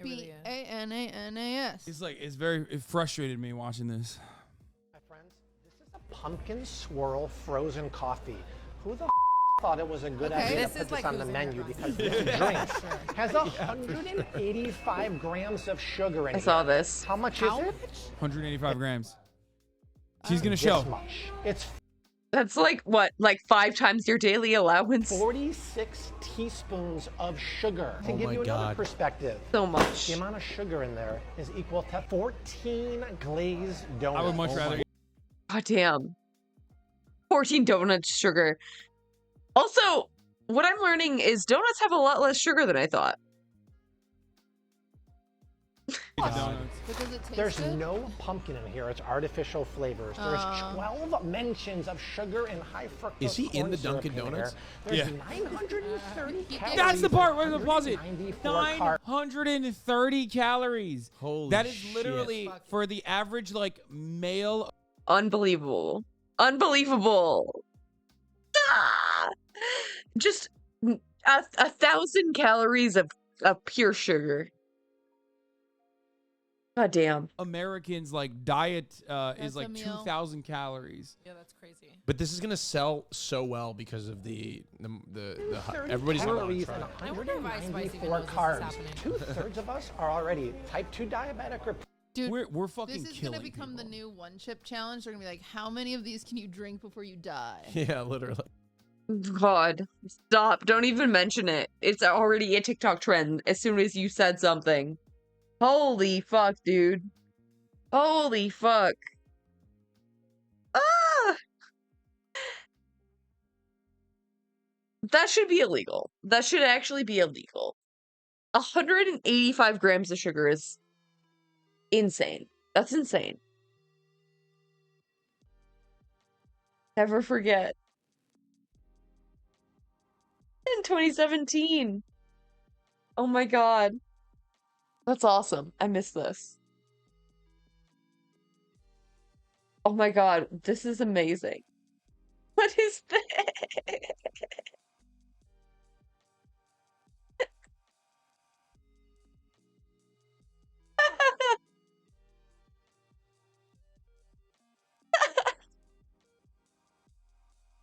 Did Hassan make this himself? Good memes. Good memes. The silver lining. East Trump's Tower on 40 Wall Street. It's the tallest again. Oh, Hassan. Oh, Hassan. I just like 910 calories. I don't. This is Yeah, the type see? of. This It's is working. see See, it their worked. marketing yeah. worked. This Sucks is like that, you you give know. this to like a French adult and they die immediately. They drink that and they're dead. They perish. That is the diabetes pack for sure. Because like God, it's like frustrating because it has no dietary fiber in it. Even it's supposed to have like crumpled up crushed donuts or some This shit. is like in really it too. what stirs your soup, huh? Grinds your Oh, gears, yeah. keeps you up at night. It's just like it was very I'm frustrating. sorry you're going through this. When I found out about it, it pissed me off. I'm really sorry. There's so many. It's so bad for you. It's so bad. I used to have a lot of Dutch Bros coffee, which is just pumped full of sugar, just so much sugar in everything.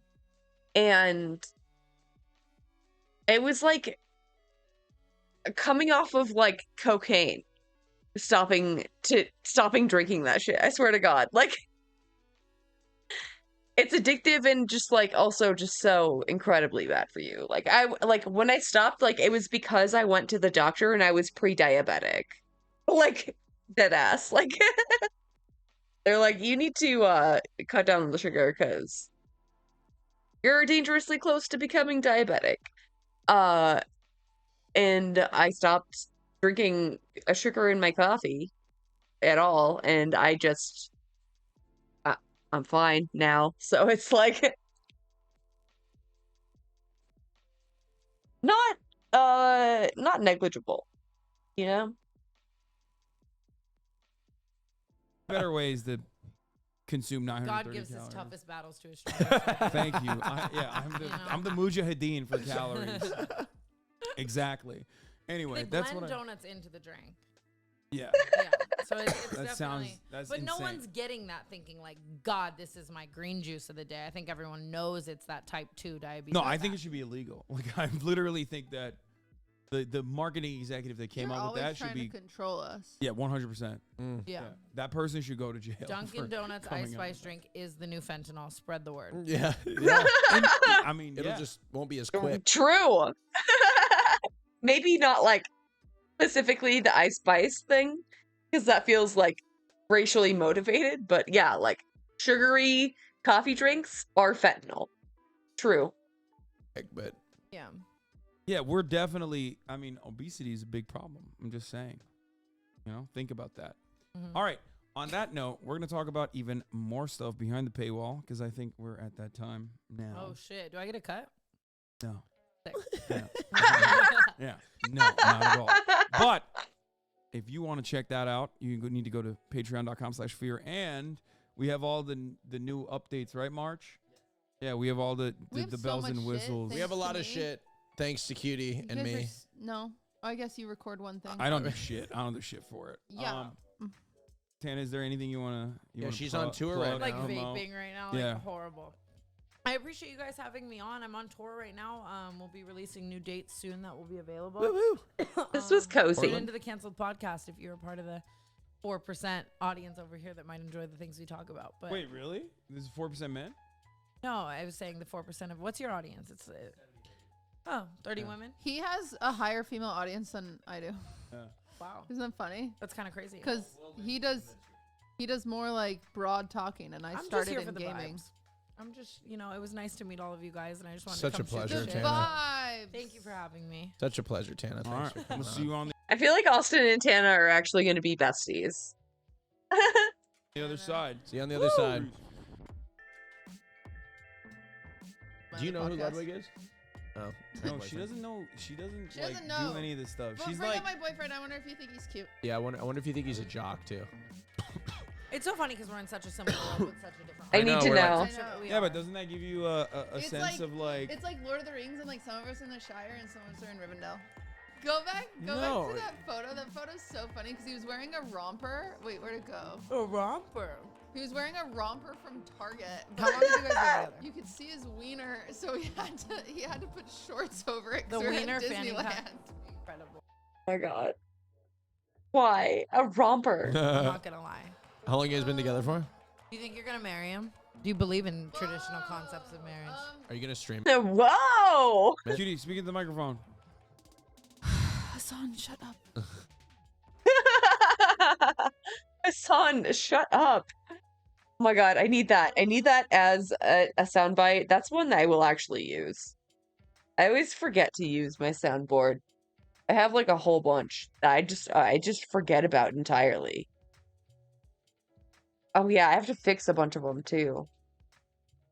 They ask you how you are, you just have they ask you how you are, you just have to say that you're fine when you're not really fine, but you just can't get into it because they would never understand.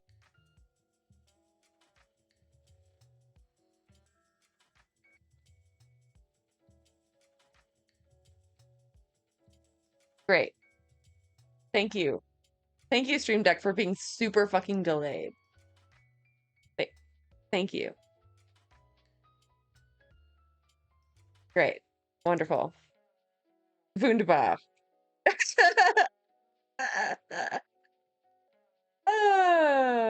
Okay.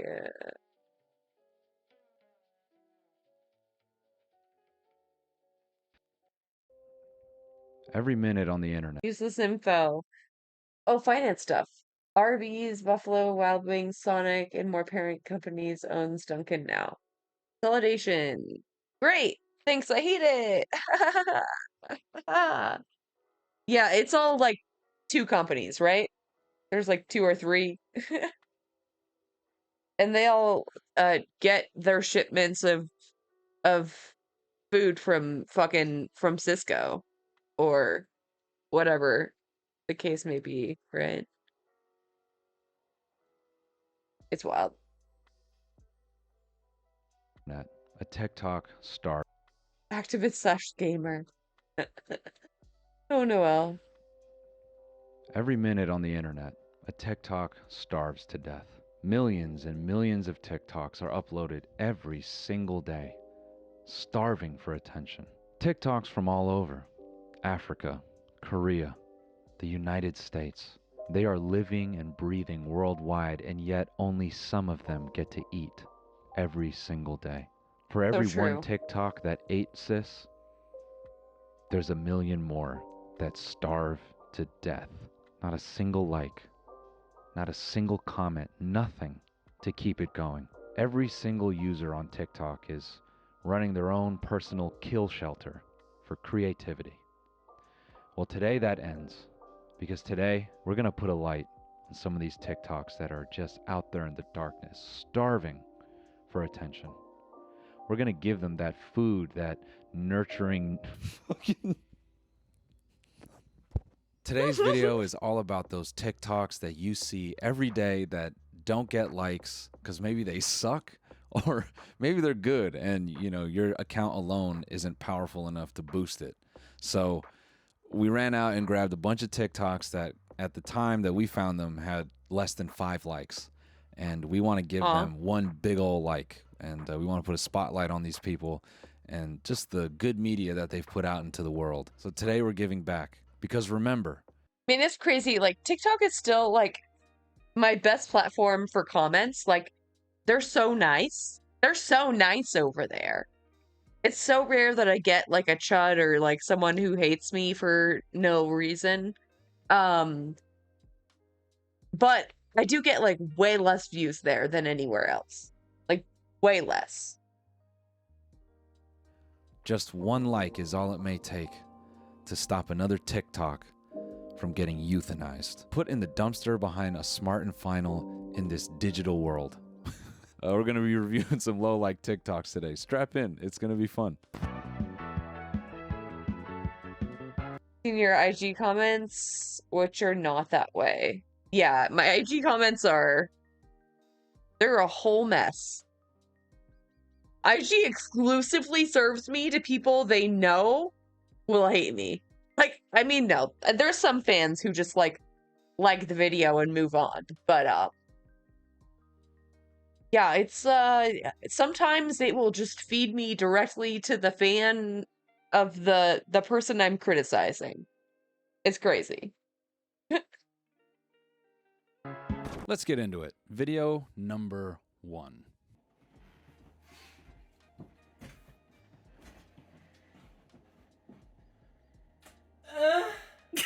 This is a weird one to start with because I don't have any razor sharp commentary to add other than I like this. And why I like it maybe is the most interesting thing. I like it because it gives me that good feeling. You know that one you have when you sit down at your computer and you're Feels like, good, man. I'm going to burn a hole in my head. I'm going to do a whole bunch of stuff that will not help me in the future. It's not going to make me a better person. I'm just going to waste a little piece of me preparing for stream every night. my life. You know, when I think about all of my life before I sit down at this computer, I'm going to give a piece of that away forever. And I know I'll never get this back. And I like that. And I like that feeling that I'm just going to piss away part of this wealth of time I have. Okay, I came here for fun, Noel. I didn't come here to be psychoanalyzed. I'm just going to throw it away. That's the feeling I get from this TikTok. And go back and forth with some chud capitalist broken people. Seems primarily guys. It's always guys. It's always white guys. There was explicitly one black guy that I remember exactly his username. Like, almost always white guys. It's kind of crazy. I like it. Now this next one is great. And I'll just let him explain. Like drunk driving, that's different, man. Like, that's fucked up, right? Like, because you're not, like, your brain is impaired, right? You know what I mean? But fellas, are we okay? Yeah, the fellas are not all right. Even when I'm, like, doing, like, advocacy for men, they're like, no, not like that. Fuck you. Shut up, bitch. You don't know what you're talking about. Like, I'm just trying to help. I think you need a hug. But, like, being on your phone or whatever, that's completely different. You just gotta just pay attention and, like, you know, just get fucking good at it. I think it's just like a skill that you just get good at, you know what I mean? Yeah, like, you're not impaired by any fucking substance, you know what I mean? You're just a fucking idiot if you can't do it, you know what I mean? That's a valid point, you know? If you're texting and driving and you somehow, I don't know, rear end a minivan and you kill half of a local junior high soccer team, that's just a skill issue. I'll just not really think hitting a minivan and wiping out half of a junior high is a skill issue. This TikTok I want to highlight, well, I have a quick declaration as a dad that if kids are going to drive you nuts while they're growing up. You, as a dad, have a right to dance and embarrass them in the school drop-off line. I do it, and I love it, and it's... And it's what? It's And what? it's what? I need to know. Took a long pause there because my brain was just spinning out on the idea of this dad being spitefully cringe, you know? Maybe he didn't want to win the custody battle, and he has the kids too much. And so maybe he's just spite dancing when he goes to pick them up from school. God. Yeah, you like this, huh? You like this, right? Court-ordered mandatory 6 days a week with your father? Yeah. And that is online forever by my choice. Moving on. Check this one out. This is a good one. This is kind of topical. Doesn't matter if they are. Y'all are fucking them either way. I'd eat it like my... That came out of nowhere, dude. We don't even have any pictures yet. Are they attractive? You're fucking them either way. True. Is she wrong, though? If they are. Y'all are fucking them either way. I'd eat it like my last meal on Earth. And while you're over here hanging out with your human friends, I'll be however deep I need to be in alienoidussy. I see where he's going. Alienoidussy. Come on, you could have just said alienoidussy. It's right there. Why'd you add the oid? With it, but honestly, I kind of disagree. Mostly because if you look at, you know, alien sex, if you can even call it that, at least sex between an alien and a human, it doesn't ever seem like the human has much choice. And also, just based on how you look, I don't really think you're their type. They seem to prey on a guy who's just maybe doing a last-minute circle around the corn and then, oops. What's up with that butt? You know, that's kind of how they think, it seems. Oh my god, that edit was everything. What's up with that butt? What's up with that butt? You know, that's kind of how they think, it seems. A real question about... Yeah. Yes, and Noel, I was thinking at your next live show, maybe you could shout me out or something. Yeah. Thanks, Jack. Sorry for that interruption. Thanks, all right, I'm just Jack. talking shit. I definitely appreciate what this guy is doing. Moving on. Keeping in the theme of spooky, check out this one.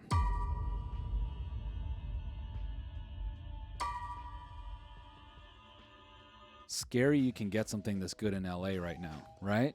I know. That was terrible. This TikTok right here, it's sort of an honorable mention. It's fun. There's nothing really smart you can say about it. It's a nice little, you know? If you'd like to make a call, please hang up and try again. If you need help, hang up and then dial your operator. You know, the Illuminati's about to kick his ass out because his alien antenna that shit is not working. He went up to the booth and he's like, what do I say? This one here is tough. I'm just going to play it and talk because you can't listen to the song. You know, you can just kind of imagine what he's playing. This is one of those where in real time you might want to be a hater, but then you kind of... What song is it? You kind of have to respect it, you know? Lights on, kneel down in the middle of this crowd that seems to not really give a single shit what you're doing. To just kind of shred the violin like that, and he's doing a pretty good job. It's kind of like if you've ever been to a macaroni No one grill, seems to give a and fuck. What they used to do is they'd hire an opera singer, and on someone's birthday, this person would come around and sing like some opera happy birthday. And it was this weird thing where it's good, but also stop doing that.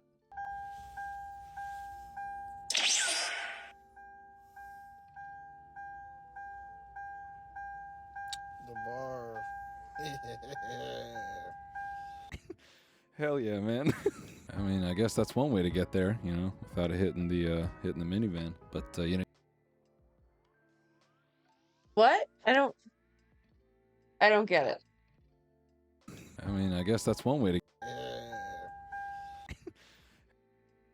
I'm so Hell confused. yeah, man. I mean, I guess that's one way to get there, you know, without it hitting the minivan. But you know, drinking and driving, that's messed up. Don't do that. But you know, if you whipped out a cell phone, get after it, player. Now this one was just sent to my producer, and it's just it's a random Latino man who is bald and has facial hair. And, you know, naturally, this is one of those, Noel, this you? This you, Noel? Is this you? And it's crazy. Hilarious. That's your only interaction sometimes. Some of you, your only interaction with a fade and facial hair, or no hair and facial hair, is just a random video of a Latino uncle with 4 likes. That's the only time you ever encounter that in your life. Like, Latin people, I'm convinced some of you came to see me on tour because you've never seen this kind of presentation in your regular life. So it must have been somewhat of a spectacle. Like, yeah, I'm gonna get to see that. I'm just talking shit, obviously, but it is fun to imagine that some of you have never met a brown person with facial hair and a fade For real. in real life. Like, They're ever. it's a virtual concept. Just never. It's a digital asset to you. It's not even real. It's just a MP4 An NFT file on your phone. That's all it is. All right, moving on. This one, man, the copyright system's just ruining everything. This one, I really wish you could hear the music because, goddamn, it seems like a stupid post, but it's not. Wait. Can't you post the video? You just have to share the revenue. Although I guess it does depend on the song. Like the record company. The music and everything visually that you're looking at, it's awesome. It makes you feel good. Obviously, it's the music that makes you feel good, but the music combined with the visual of just the steak hitting the grill, it takes you away. Like, this TikTok in some ways is better than some film. That steak looks kind of suspicious. It's like half burnt, but then there's like sections that are like raw. I don't know about that. I've seen recently. I watched John Wick 4. It didn't draw me in. This draws me in more than John Wick 4 did, and you know, that's no diss. I'm just talking about my personal experience. I basically say all that to say no idea is a bad idea. It's worth putting out there because even the simplest idea can impact someone. So now this one's just it's just a little bit of porn right here for me. Yep. Love to see it. You love to see a little pearl white strapped down to a wooden board. A little vehicular BDSM right here. No, I just had to shout this out for making me feel good. So thank you. All right, my guy right here, we're just gonna watch this in full. Just hang in there.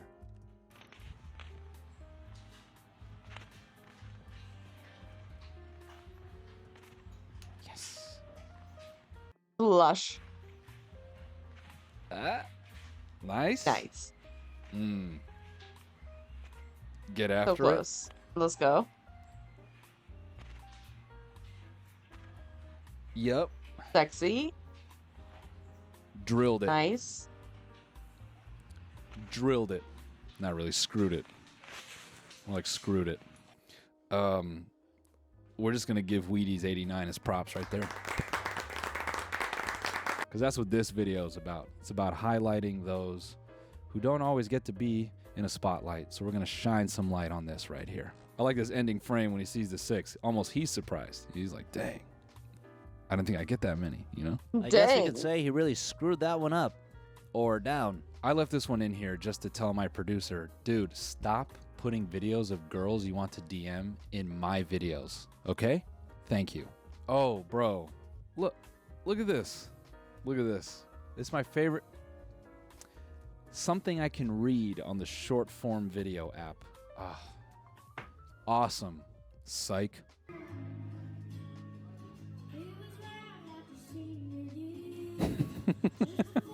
Let me draw something out of nothing. Isn't this just us? Isn't this just everybody? That's just everyone. True. Right there. You can make a whole Yeah. She is all of us. art installation that's 500 images of just this position right here. This is just everybody. In my opinion, this should have like 7 million likes. Because everyone should look at this TikTok and go, she is so me. No, because like that is me when I Big thank you to Eugenia. That's millennial slang for vagina.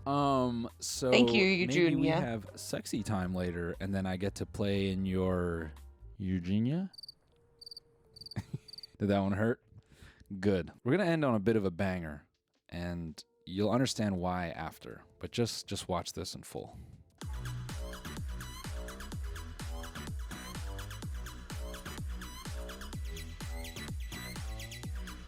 Oh no. Oh no. This is directly from Michael Bay's storyboard. It's actually how Michael Bay makes a movie. He just walks into a conference room and he brings a bunch of toys and he's like, and then I want the car to go, and then the two robots fight in the city. And then the whole film crew goes, okay, yeah. Let's give a big thank you to everyone who's posted this media. Real and put true. themselves out there, for better or for worse. Thank you, posters. They have provided us with that. I really hope he linked these because I'm not looking at that. Fuck, he didn't. Well, if you wanna do the work to look them all up, I guess.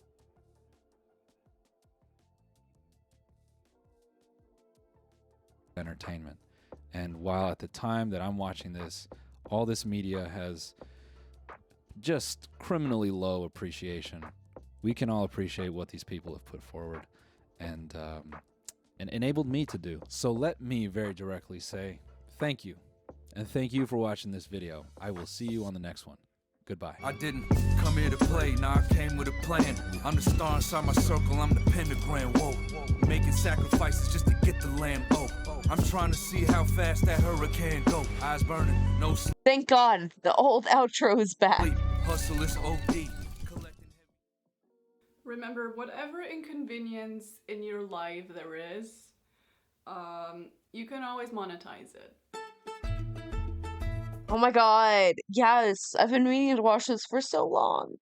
Oh my God, so she got robbed in Italy, obviously. So, I'm so curious, like how, what? That fucking sucks. She has the best wardrobe ever. So, if you're new here, I'm a vintage girly. I've been wearing vintage since, let's say, 2016. And one of the things that is super annoying when you're starting out is how long it takes to actually build a vintage wardrobe, because it's expensive. Vintage clothes are expensive. Modern clothes that look vintage are expensive. It's an expensive hobby. Like, obviously, yes, you can thrift, but at the end of the day, you end up preferring things that are just exactly what you want them to be, instead of like, yeah, it kind of works. So for the past couple of years, I have been carefully and slowly curating my vintage wardrobe, including my summer wardrobe. Probably the peak of my summer wardrobe. It's so gorgeous, and it all like looks so good on her. I'm so devastated. Wardrobe creation was 2020, when I made a video about sewing my whole vintage wardrobe. And like, obviously, yes, some of the things that I made back then sucked and I never wore them again, but most of them, they were okay. I was wearing them every summer. I've worn them every summer since 2020. They were like a staple in my wardrobe. So those clothes were sort of the base of my wardrobe. With actual vintage clothes, I tend to not buy summer clothes because you need to wash them a lot. Like, you get sweaty, it's a mess, and the more you wash vintage clothes, the bigger chances are of them deteriorating. So overall, I don't have a lot of vintage clothes during the summer. I did have, however, a couple of vintage swimsuits. I had a 60s swimsuit, I had a 50s swimsuit that was like exactly what I was looking for, and I also had a two-piece play suit that I wore once. You can see where this is going. Anyway, so that was sort of my vintage wardrobe. I also did have a couple of lightweight jackets, and for some reason I thought it's a good idea to pack one just in case it's cold. It wasn't supposed to be cold, and thank God for that, because otherwise I would also pack a lot of like sweaters and stuff. Basically, when you're a vintage girly and you're going on holidays, you want to look your best. I'm not your typical influencer, like I probably won't take a picture of every outfit that I wear, but I will take some. Like if the outfit slays, obviously I'm gonna document it. I may never post it, but I want to have a proof of how good I looked. So when you're going abroad, especially Italy, you're like, okay, I need to pack my very best. And that's sort of what happened. I packed all of my summer stuff, but like the best of the best. And I also packed pairs of shoes that were actually not that great because I knew I'm going to do a lot of like walking and sightseeing. So this is actually a blessing in disguise. To add some context, this winter I gained a little bit of weight, which is not a normal occurrence for me, but it doesn't matter, it's okay. Like, so what? The only issue is that the clothes, especially the ones that I made, did not really fit me. Some of them did, some of them didn't, so a lot of them I ended up not taking because I couldn't wear them anyway. Some of them I ended up altering right before the trip, and some of them I was just like, I know they're tight, but I'm just gonna have to work with it. Additionally, my vintage wardrobe consisted of reproduction pieces from modern vintage style shops. I had a couple of pairs of shorts, I had long trousers made of linen, I also had dresses, I had blouses, I think. So yeah, that was a big part of my wardrobe. I also packed a dress that I got as a gift from my Instagram friend who started her own slow fashion brand. Obviously I wanted to take pictures in it, but in June the weather was kind of nasty and I kept postponing it, and I ended up thinking, okay, I'm gonna take pictures of the dress in Italy because it's gonna be a beautiful background. So I took the dress, I wore it once before. It's obviously like gorgeous, handmade, made to measure, and I packed it. And then I also was like, okay, I'm almost finished with my 18th century working class outfit. What if I took pictures of it on beautiful streets of an Italian Tuscany town? And the only reason I didn't do it is because I ran out of space. But if I did that, I would also pack this camera and a tripod and probably a microphone, or maybe even like a gimbal.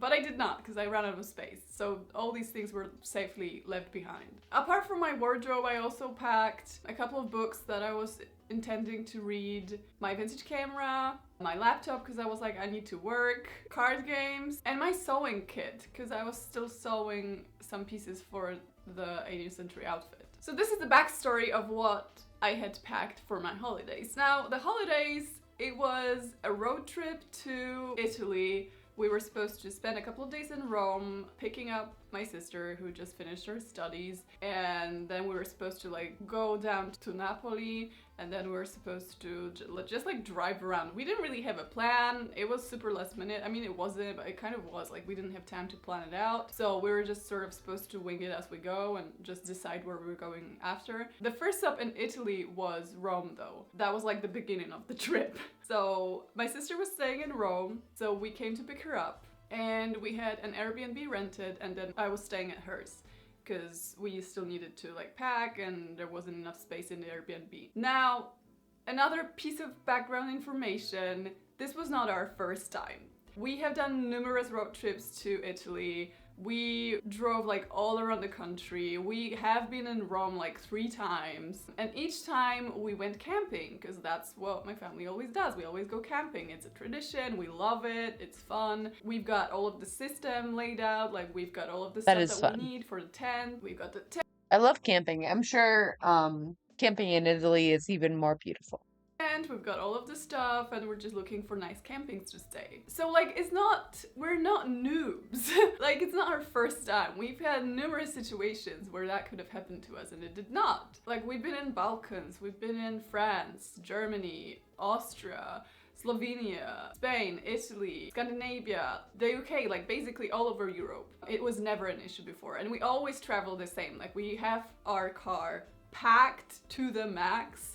Like, to the point that my dad, who is driving, cannot see with like the rear view mirror because it's so full. So it's always been like that. Like, our car was always full with luggage. And again, we have been in Rome with this setup before. We have been staying in Rome with our trunk full. So we arrive in Rome, we're having a good time.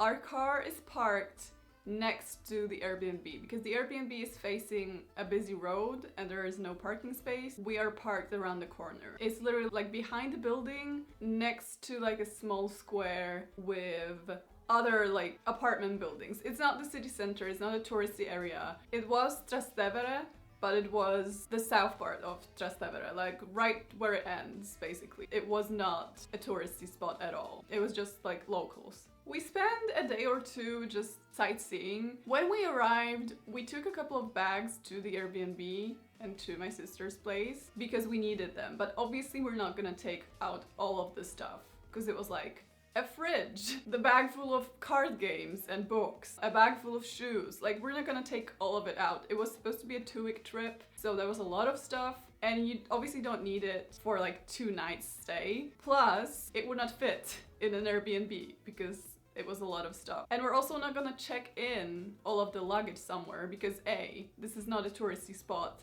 The closest luggage check-in would be like probably 5 kilometers away. And then B, we're gonna need this stuff. We would have to like completely repack for 2 nights. Take all of the stuff that we need, like pajamas, undergarments, fresh clothes, and everything. Just different shoes, socks. We would have to take like all of this stuff out, pick it out from the luggage, leave all of that behind. Then we'll have to repack, take it back from the luggage storage. Not to mention luggage storage in Rome is probably like 10 euros per bag. We had like 20 bags. That would be super expensive. So yeah, no, obviously we didn't do that. You may call us dumb, but thinking about it now, no, I would not do that. Like, you just do not expect someone to break in. And also, honestly, it did not look that tempting. It was not those nice... Yeah, I mean, I think that's reasonable.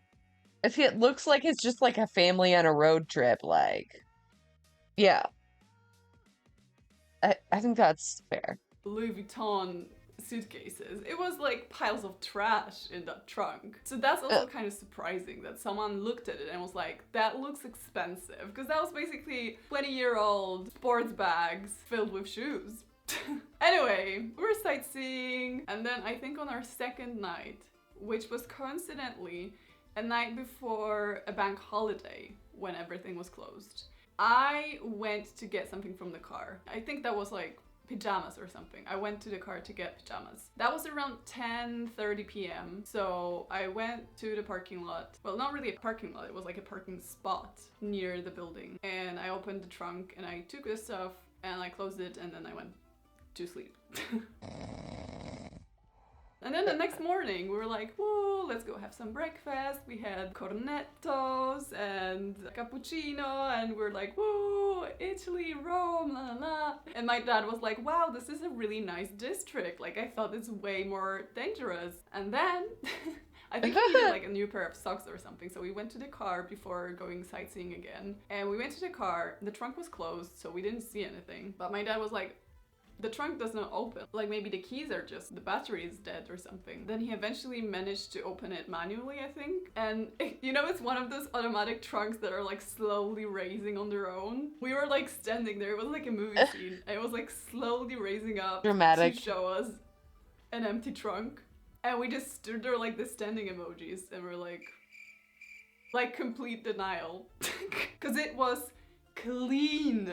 It was empty. There was nothing in it. They left the fridge, just some random items. The whole thing. Like, everything, dude. And it was completely empty. My brain, which was in complete denial, was like, Dad must have taken it up to the Airbnb for some reason. Maybe he thought it's a good joke. But then I looked at my dad and I was like, he's looking at me the same way. Like, this is... But you know how your brain works? It's just, it refuses to believe. I was like, it has to be somewhere in here. Anyway, my first thought was I left the trunk open. I forgot to close it, or I forgot to close the car, and it all happened because of me. But then we saw the broken window and I was like, ah, we're good, we're good. When we saw the broken window, it was like another punch because we knew it's gonna complicate our trip. At this point, we were like, I guess we're going home. We spent like a good 20 minutes trying to figure out what happened and trying to figure out what they left because it was not a quick robbery. It was not, oh my god, we've broken the window, now we've got to be quick because what if someone sees us and then we get caught? No, they took their sweet time. They had the time to open all our luggage and they had the time to look through it and see what's valuable. Which also does not make sense, because if they did, why did they take so many random stuff? We know that they had the time to open the luggage because they left things that were inside the luggage. They left my dad's sweater. It was like laid out in the middle of the trunk, just my dad's sweater. They left 2 towels, but they took 2 other towels. And they also left some of my shoes, which I'm actually a little offended about because what the hell? They left my hat, which again, excuse me, do you not consider it valuable enough? Girl, that's a pancake. But then they also left my dad's camera, which was genuinely the most expensive thing in the car. And I'm just like... That is weird. Huh. Why? Why? Why? Why? They had the time to take my dad's sweater out, but they also took polished books. They also took card games. They took 2 towels and they left 2. What was this robbery about? Are they going to resell? Do they just need clothes? I'm so confused. To this day, I don't know what this was about. Because if it was a typical, we need some cash. It is weird to leave the camera. Like, I don't get that. They just wanted vintage clothes. Robbery. They got nothing. They got my old laptop, which was a shame because obviously I was really stressed about them getting like personal information and stuff. But it was 3 years old. In laptop life, that's 88. Obviously it was still working fine and I was pissed, but they're not gonna get a good amount of money for that. I don't think so. So the thing is, they left a lot of traces in the car that if someone took us seriously could actually be useful. They left a lot of footprints. They definitely left their biological material probably all over the car. And just the thought of someone touching your stuff was so disgusting that we ended up throwing the towels away. There was also some snacks in the car that were not opened, but we're like, those are thief snacks now. Wait. Like, I can't eat this knowing. They're thief snacks. Oh my god. Come on. Alright, chill out. Why would you throw the towels away? They're fine. Someone touched it. What if they had diarrhea before? They also took my sewing kit. Oh, okay. All thieves have diarrhea? Alright, chill. Which, again, did you not check beforehand? It was literally a roll of V&A print fabric that I hand sewn into this little 18th century sewing kit. If they looked inside, all they could find inside was like threads and needles and scissors. So like, my dude, this is why I'm still confused as to what the real motive of the robbery was, because if it was about the money, they would not take the It almost seems personal. The most random stuff. Also, why was my dad's camera in the front seat? Because this is just lame. It was completely visible. It was just right out there. There was some other rubbish in there, and then the camera was right in between the trash. So anyway, we assessed the damage and we're like, okay, we're gonna have to find a police station. Now, we did not have high hopes. We were robbed once before. It happened in Barcelona. It was a different kind of robbery where they slit our tire, and instead of getting into the trunk, they just took all they could find in the front seats as we were trying to sort the tire out. And again, they failed miserably. They only got like 20 euros cash. They took a bag that they thought is a camera bag, but it was actually full of sanitary pads and a bottle of juice. And they completely missed out on the fact that I had a camera inside my wicker bag, which was in the shape of a hen, which I'm assuming they didn't think was serious enough to actually hold anything valuable. So the Barcelona robbery was more about how we felt with the fact that we've been robbed than the actual value of the things they got. But I do remember the treatment of us in Barcelona, and while the first police station that we arrived at actually took us seriously and was like determined to do something about it, they didn't know any English. So they were like, we're gonna have to transfer you to another police station. And they transferred us to another police station, which was full of people that had the same thing happen to them. So obviously we knew that the chances of them taking it seriously are pretty slim because it just keeps happening. So we filed a report and that was it. We knew nothing's gonna happen. But this time it was more serious, but knowing the Barcelona experience, we were like, yeah, this is not gonna go well. And I actually stayed with the car because the window was not there and it just felt kind of weird to leave it open like that. So I just stayed with the car and they went to the police station. It took them like half an hour because there was one nearby. They came back, they were like, yep, they didn't speak any English and they made us fill a report. And that was it. So again, our hopes were not high. I absolutely did not expect anything to happen. We did have a look around at the nearby trash cans because maybe they dropped something there. Maybe they left the suitcases with all of the stuff they didn't need. Nothing was found. And there were like several big trashy areas right next to the parking spots. So they did something, it would probably be there. And then we were like, okay, it's bank holiday though. So even if we wanted to fix our window, A, nothing is open. And B, you usually have to order the window and it's gonna take like weeks for it to arrive. And at this point, my dad was like, I really feel like going home. And I gave him a pep talk. I was like, that's exactly what they want you to think. You cannot give up now because that's what they want us to do. And he was like, you know what, you're right, we're staying. So we stayed, but the problem was we still had one night at the Airbnb and we had one night at my sister's place before her rent was due. No, before her lease ended. So she had one night and we had like one night to sort out the car situation, get new clothes, because obviously we didn't have any clothes, and basically help her move out. The good thing about my family is that humor is our coping mechanism. So one of the first things that we said was like, well, at least we got rid of the space problem. We're obviously gonna fit in all of her stuff now that we don't have any. Knowing my clothes got stolen, I was also like, you know what, I gained weight anyway. They weren't fitting me. So for now, our main problem was we need to find Silver another linings. parking because now this one is stressing us out. And while we were looking for a parking, I also realized that the square where we parked the car was full of people that looked suspicious, and it was so frustrating because you were like, they might even be the ones that did it to us and now they're just like sitting on a bench and laughing at us and we would never know. But also I was like, if I was a robber, I would probably not sit around on a bench. There was like a water source right next to the car and there was Probably this one not. guy that kept walking towards the water and we were like, yeah, maybe he did it, we don't know, like he looks suspicious to me. And then he walked next to us, he was like, he started talking in Polish, he was like, oh, have a good trip. We're like, not anymore, thank you.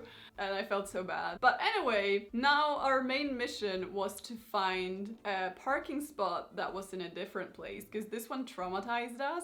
And even though there was nothing left to leave in the car, we were like, they might as well take the car at this point. So we were trying to find a parking spot for the car, but the problem was we had a trunk that was at the top of the car that also kind of saved us because all of the tent and the camping stuff was in that trunk. That was on the coffin trunk, is it called? That was on top of the car, and that one was locked. So they didn't touch that one, and all of our camping stuff was there, like most of it. So we still could go camping. But because of that trunk, we would not fit in any of the underground parkings. We had to find one that was tall enough and that had CCTV at least, and that you're a problem. was open on a bank holiday. So that took us like a good 2 hours. But when we did, we just went for a chill walk and we're like, you know what, we're gonna just keep on sightseeing because like we've got nothing to lose now, like what they're gonna do, rob us? We just went for a walk and we just spent our last day chilling because like what else can you do? Like, everything's closed. What do you we do? Reported it, we might as well do something fun. But then the next day I had to go and find us some clothes. They were packing all of this stuff from my sister's place, and during that time I was on a shopping spree, and it was one of the most guilty I felt in years because I basically had to walk into one of those cheap fast fashion chain stores and buy a lot of stuff. And I have not done that for a while. Obviously, I have bought fast fashion stuff during the past couple of years, but it was like one item a year, and every time I felt really bad, and then I kept wearing it for the next couple of years, and I intended to wear it for like years to come. So that was new to me, and it also made me realize how bad those shops are. Like, no offense. First of all, everything's sold out anyways. There's nothing in your size. Second of all, the quality is obviously not fantastic. And third of all, the fit. It's really strange because those things just don't fit me. I don't know why, because as I said, I've bought from... Same. They never fit me. Like, ever.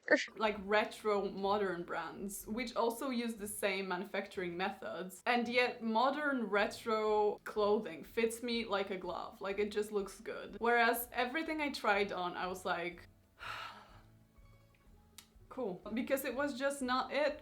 So I made an attempt to get the most vintage looking pieces I could find for myself, and then I also bought clothes for everyone else. I went to the register and the lady was like, Mama. Like, she just looked at the pile of clothes I presented, and I was like, no, it's not what you think. Like, I'm not addicted to fast fashion. We just got robbed. No. And she was like, non capisco. That was my fast fashion experience. I also was trying to buy things that I will actually keep wearing when we're back. Like, I would not have to just toss them away. So far, I feel like I've been successful. I got some pieces that worked in like a vintage setting, but...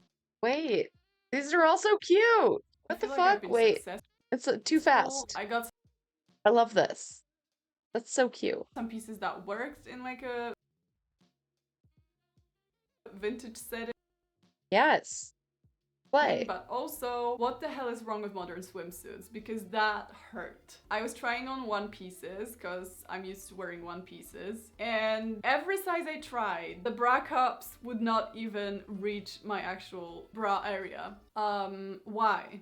I tried all of the sizes because I was like, if it's big, at least it's long, right? No, apparently I'm a giant. I don't know what happened. That was a traumatizing experience. And you know what I ended up doing? I bought a one piece that was too short, and then I bought a bikini top, and I just cut the one piece and made a bikini bottom out of it. So that was the only way I could deal with like what the hell was happening in that damn shop. Anyway, yeah, and then we just went on to have our holidays in probably different places. Bathing suits are such a nightmare. It's the worst for finding a good fit. Than we expected, because we ended up not going to Napoli because we were like, yeah, no, We tended to stay close to like smaller towns, and we also had to use like a piece of cardboard for our window because it was just not available. It ended up being a nice holiday in the end. The only thing that tainted it was me constantly remembering all of the stuff that I packed. You know, when you think about a piece of clothing that you used to have and you're like, what happened to it? I used to do that, but then the answer would be I packed it. Last minute. I just shoved it in a suitcase. This is what's frustrating to me, is like remembering all of the stuff that is gone and knowing how close you were to like not taking it at all.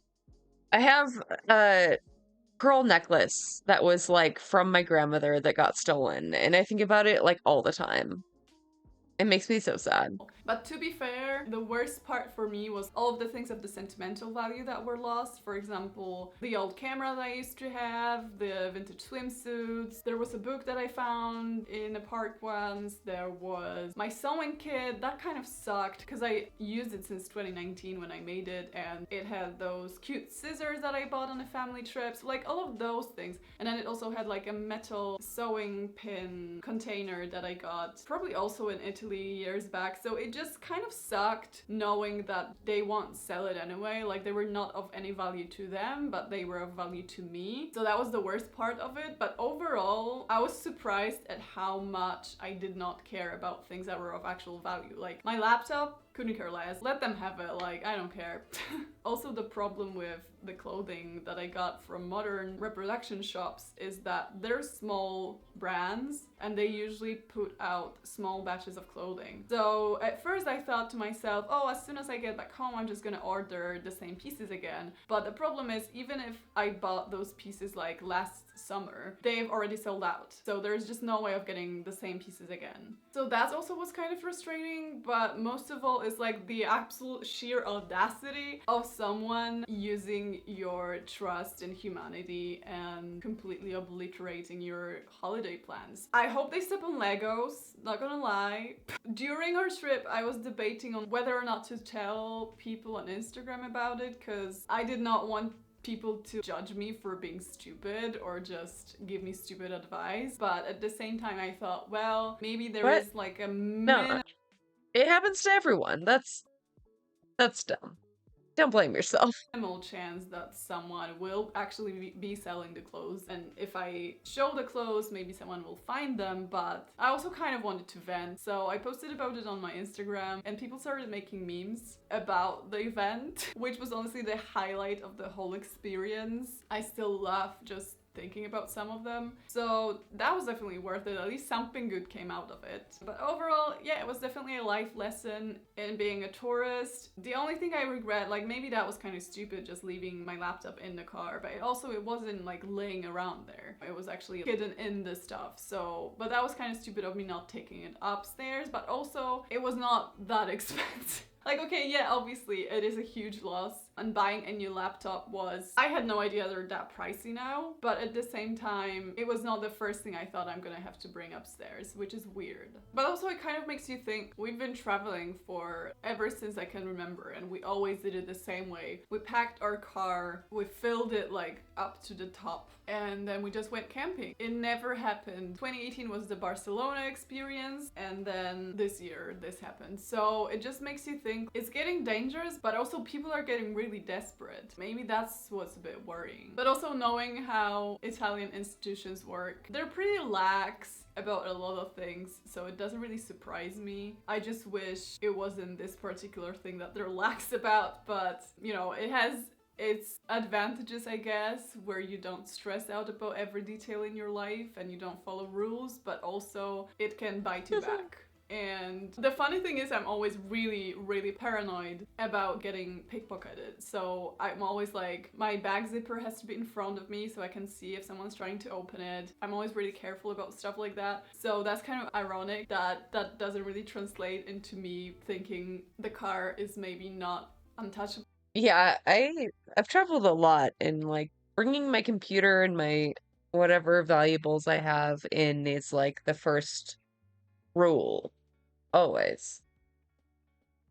Like that necklace I got stolen, it wasn't from me being stupid. It was like me, well, I guess sort of being stupid, but trusting somebody that I knew, like a friend. Like I drove her to Walmart and she was like looking through my jewelry because I was like moving at the time. But overall, ever since I came back from the trip, I started slowly buying things, and that just reminded me how expensive vintage clothes are, because what I used to have, I collected during the span of 5 or 7 years, whereas now I was trying to get all of it at once, and it did not end well. I bought 2 pairs of pants from Emmy Design, because that's what they stole from me. I bought 1 pair of shorts from the House of Foxy. I went on Vinted and I was trying to find reproduction vintage dresses and stuff. This was actually on Vinted as well. Then I was also trying to make my own things, but I kind of ran out of time. I was planning on making a whole new vintage wardrobe, similarly to what I did in 2020, but I just kind of ran out of time. So next year, perhaps, please keep in mind that I do not need any financial help whatsoever. Like, I did buy the laptop. It's all good. The wardrobe will slowly come together. There's other people that actually need your help, so please do not reach out to me trying to give me stuff. I'm good. I'm honestly good. But yeah, if this could be a lesson to anyone, feel free to learn. I have come to terms with the fact that all these things were stolen from me and they're probably gonna be thrown away, because like, where are they gonna sell clothes made by me?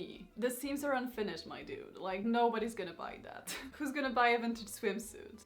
Be for real. Nobody's gonna buy it. I know a lot of you were like, oh, if that wasn't Trastevere, you should check out the Porta Portese market and see if they sell any of your clothes there. My dude, I've been there. I've been there in February when I visited. It's not that kind of market. They do have a lot of clothes that are obviously like modern clothes. Nobody's gonna sell used, badly made, vintage style clothing in there. Maybe my camera could end up there. Maybe some shoes could end up there. But the clothing they're selling, it does not look that used. My clothing, on the other hand, was very loved. So I don't think that's gonna happen. They only had like one stand full of old nightgowns. It would be like a flea market or something, if anything.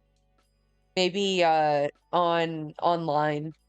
Which basically looked like an antique shop stand. Like, I don't think the owner robbed an old grandma of her nightgown. We didn't have the time to stay until Sunday anyway to go to the market, but if we did, I'm pretty sure it would be a disappointment. Yeah, at some point you just have to accept that it's just not gonna happen. You just have to move on, I guess. The good thing is I can make a video about it, so at least I make some money back.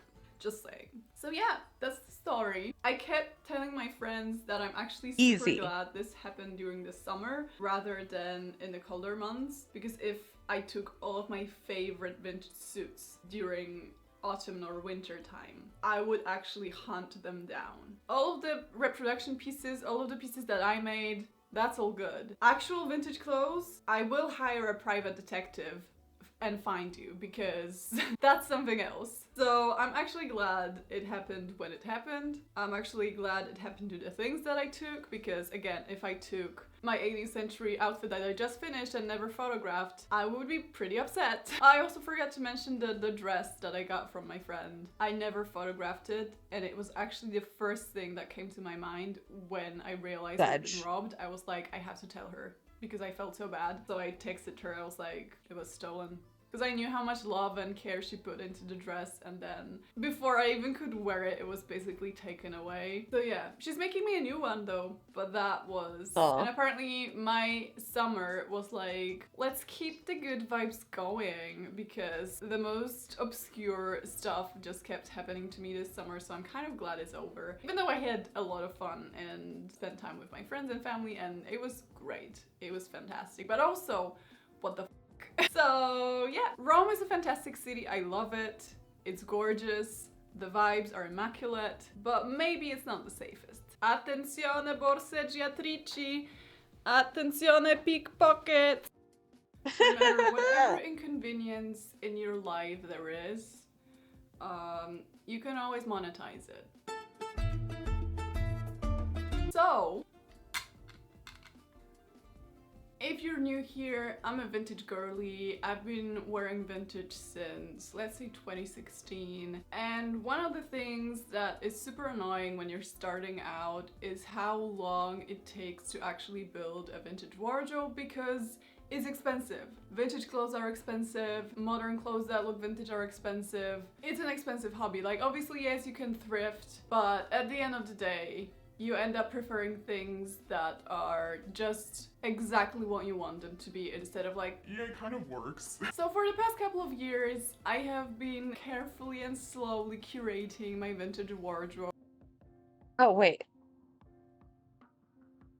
Wait, it started over. Why? Wait. Why? Oh god. No.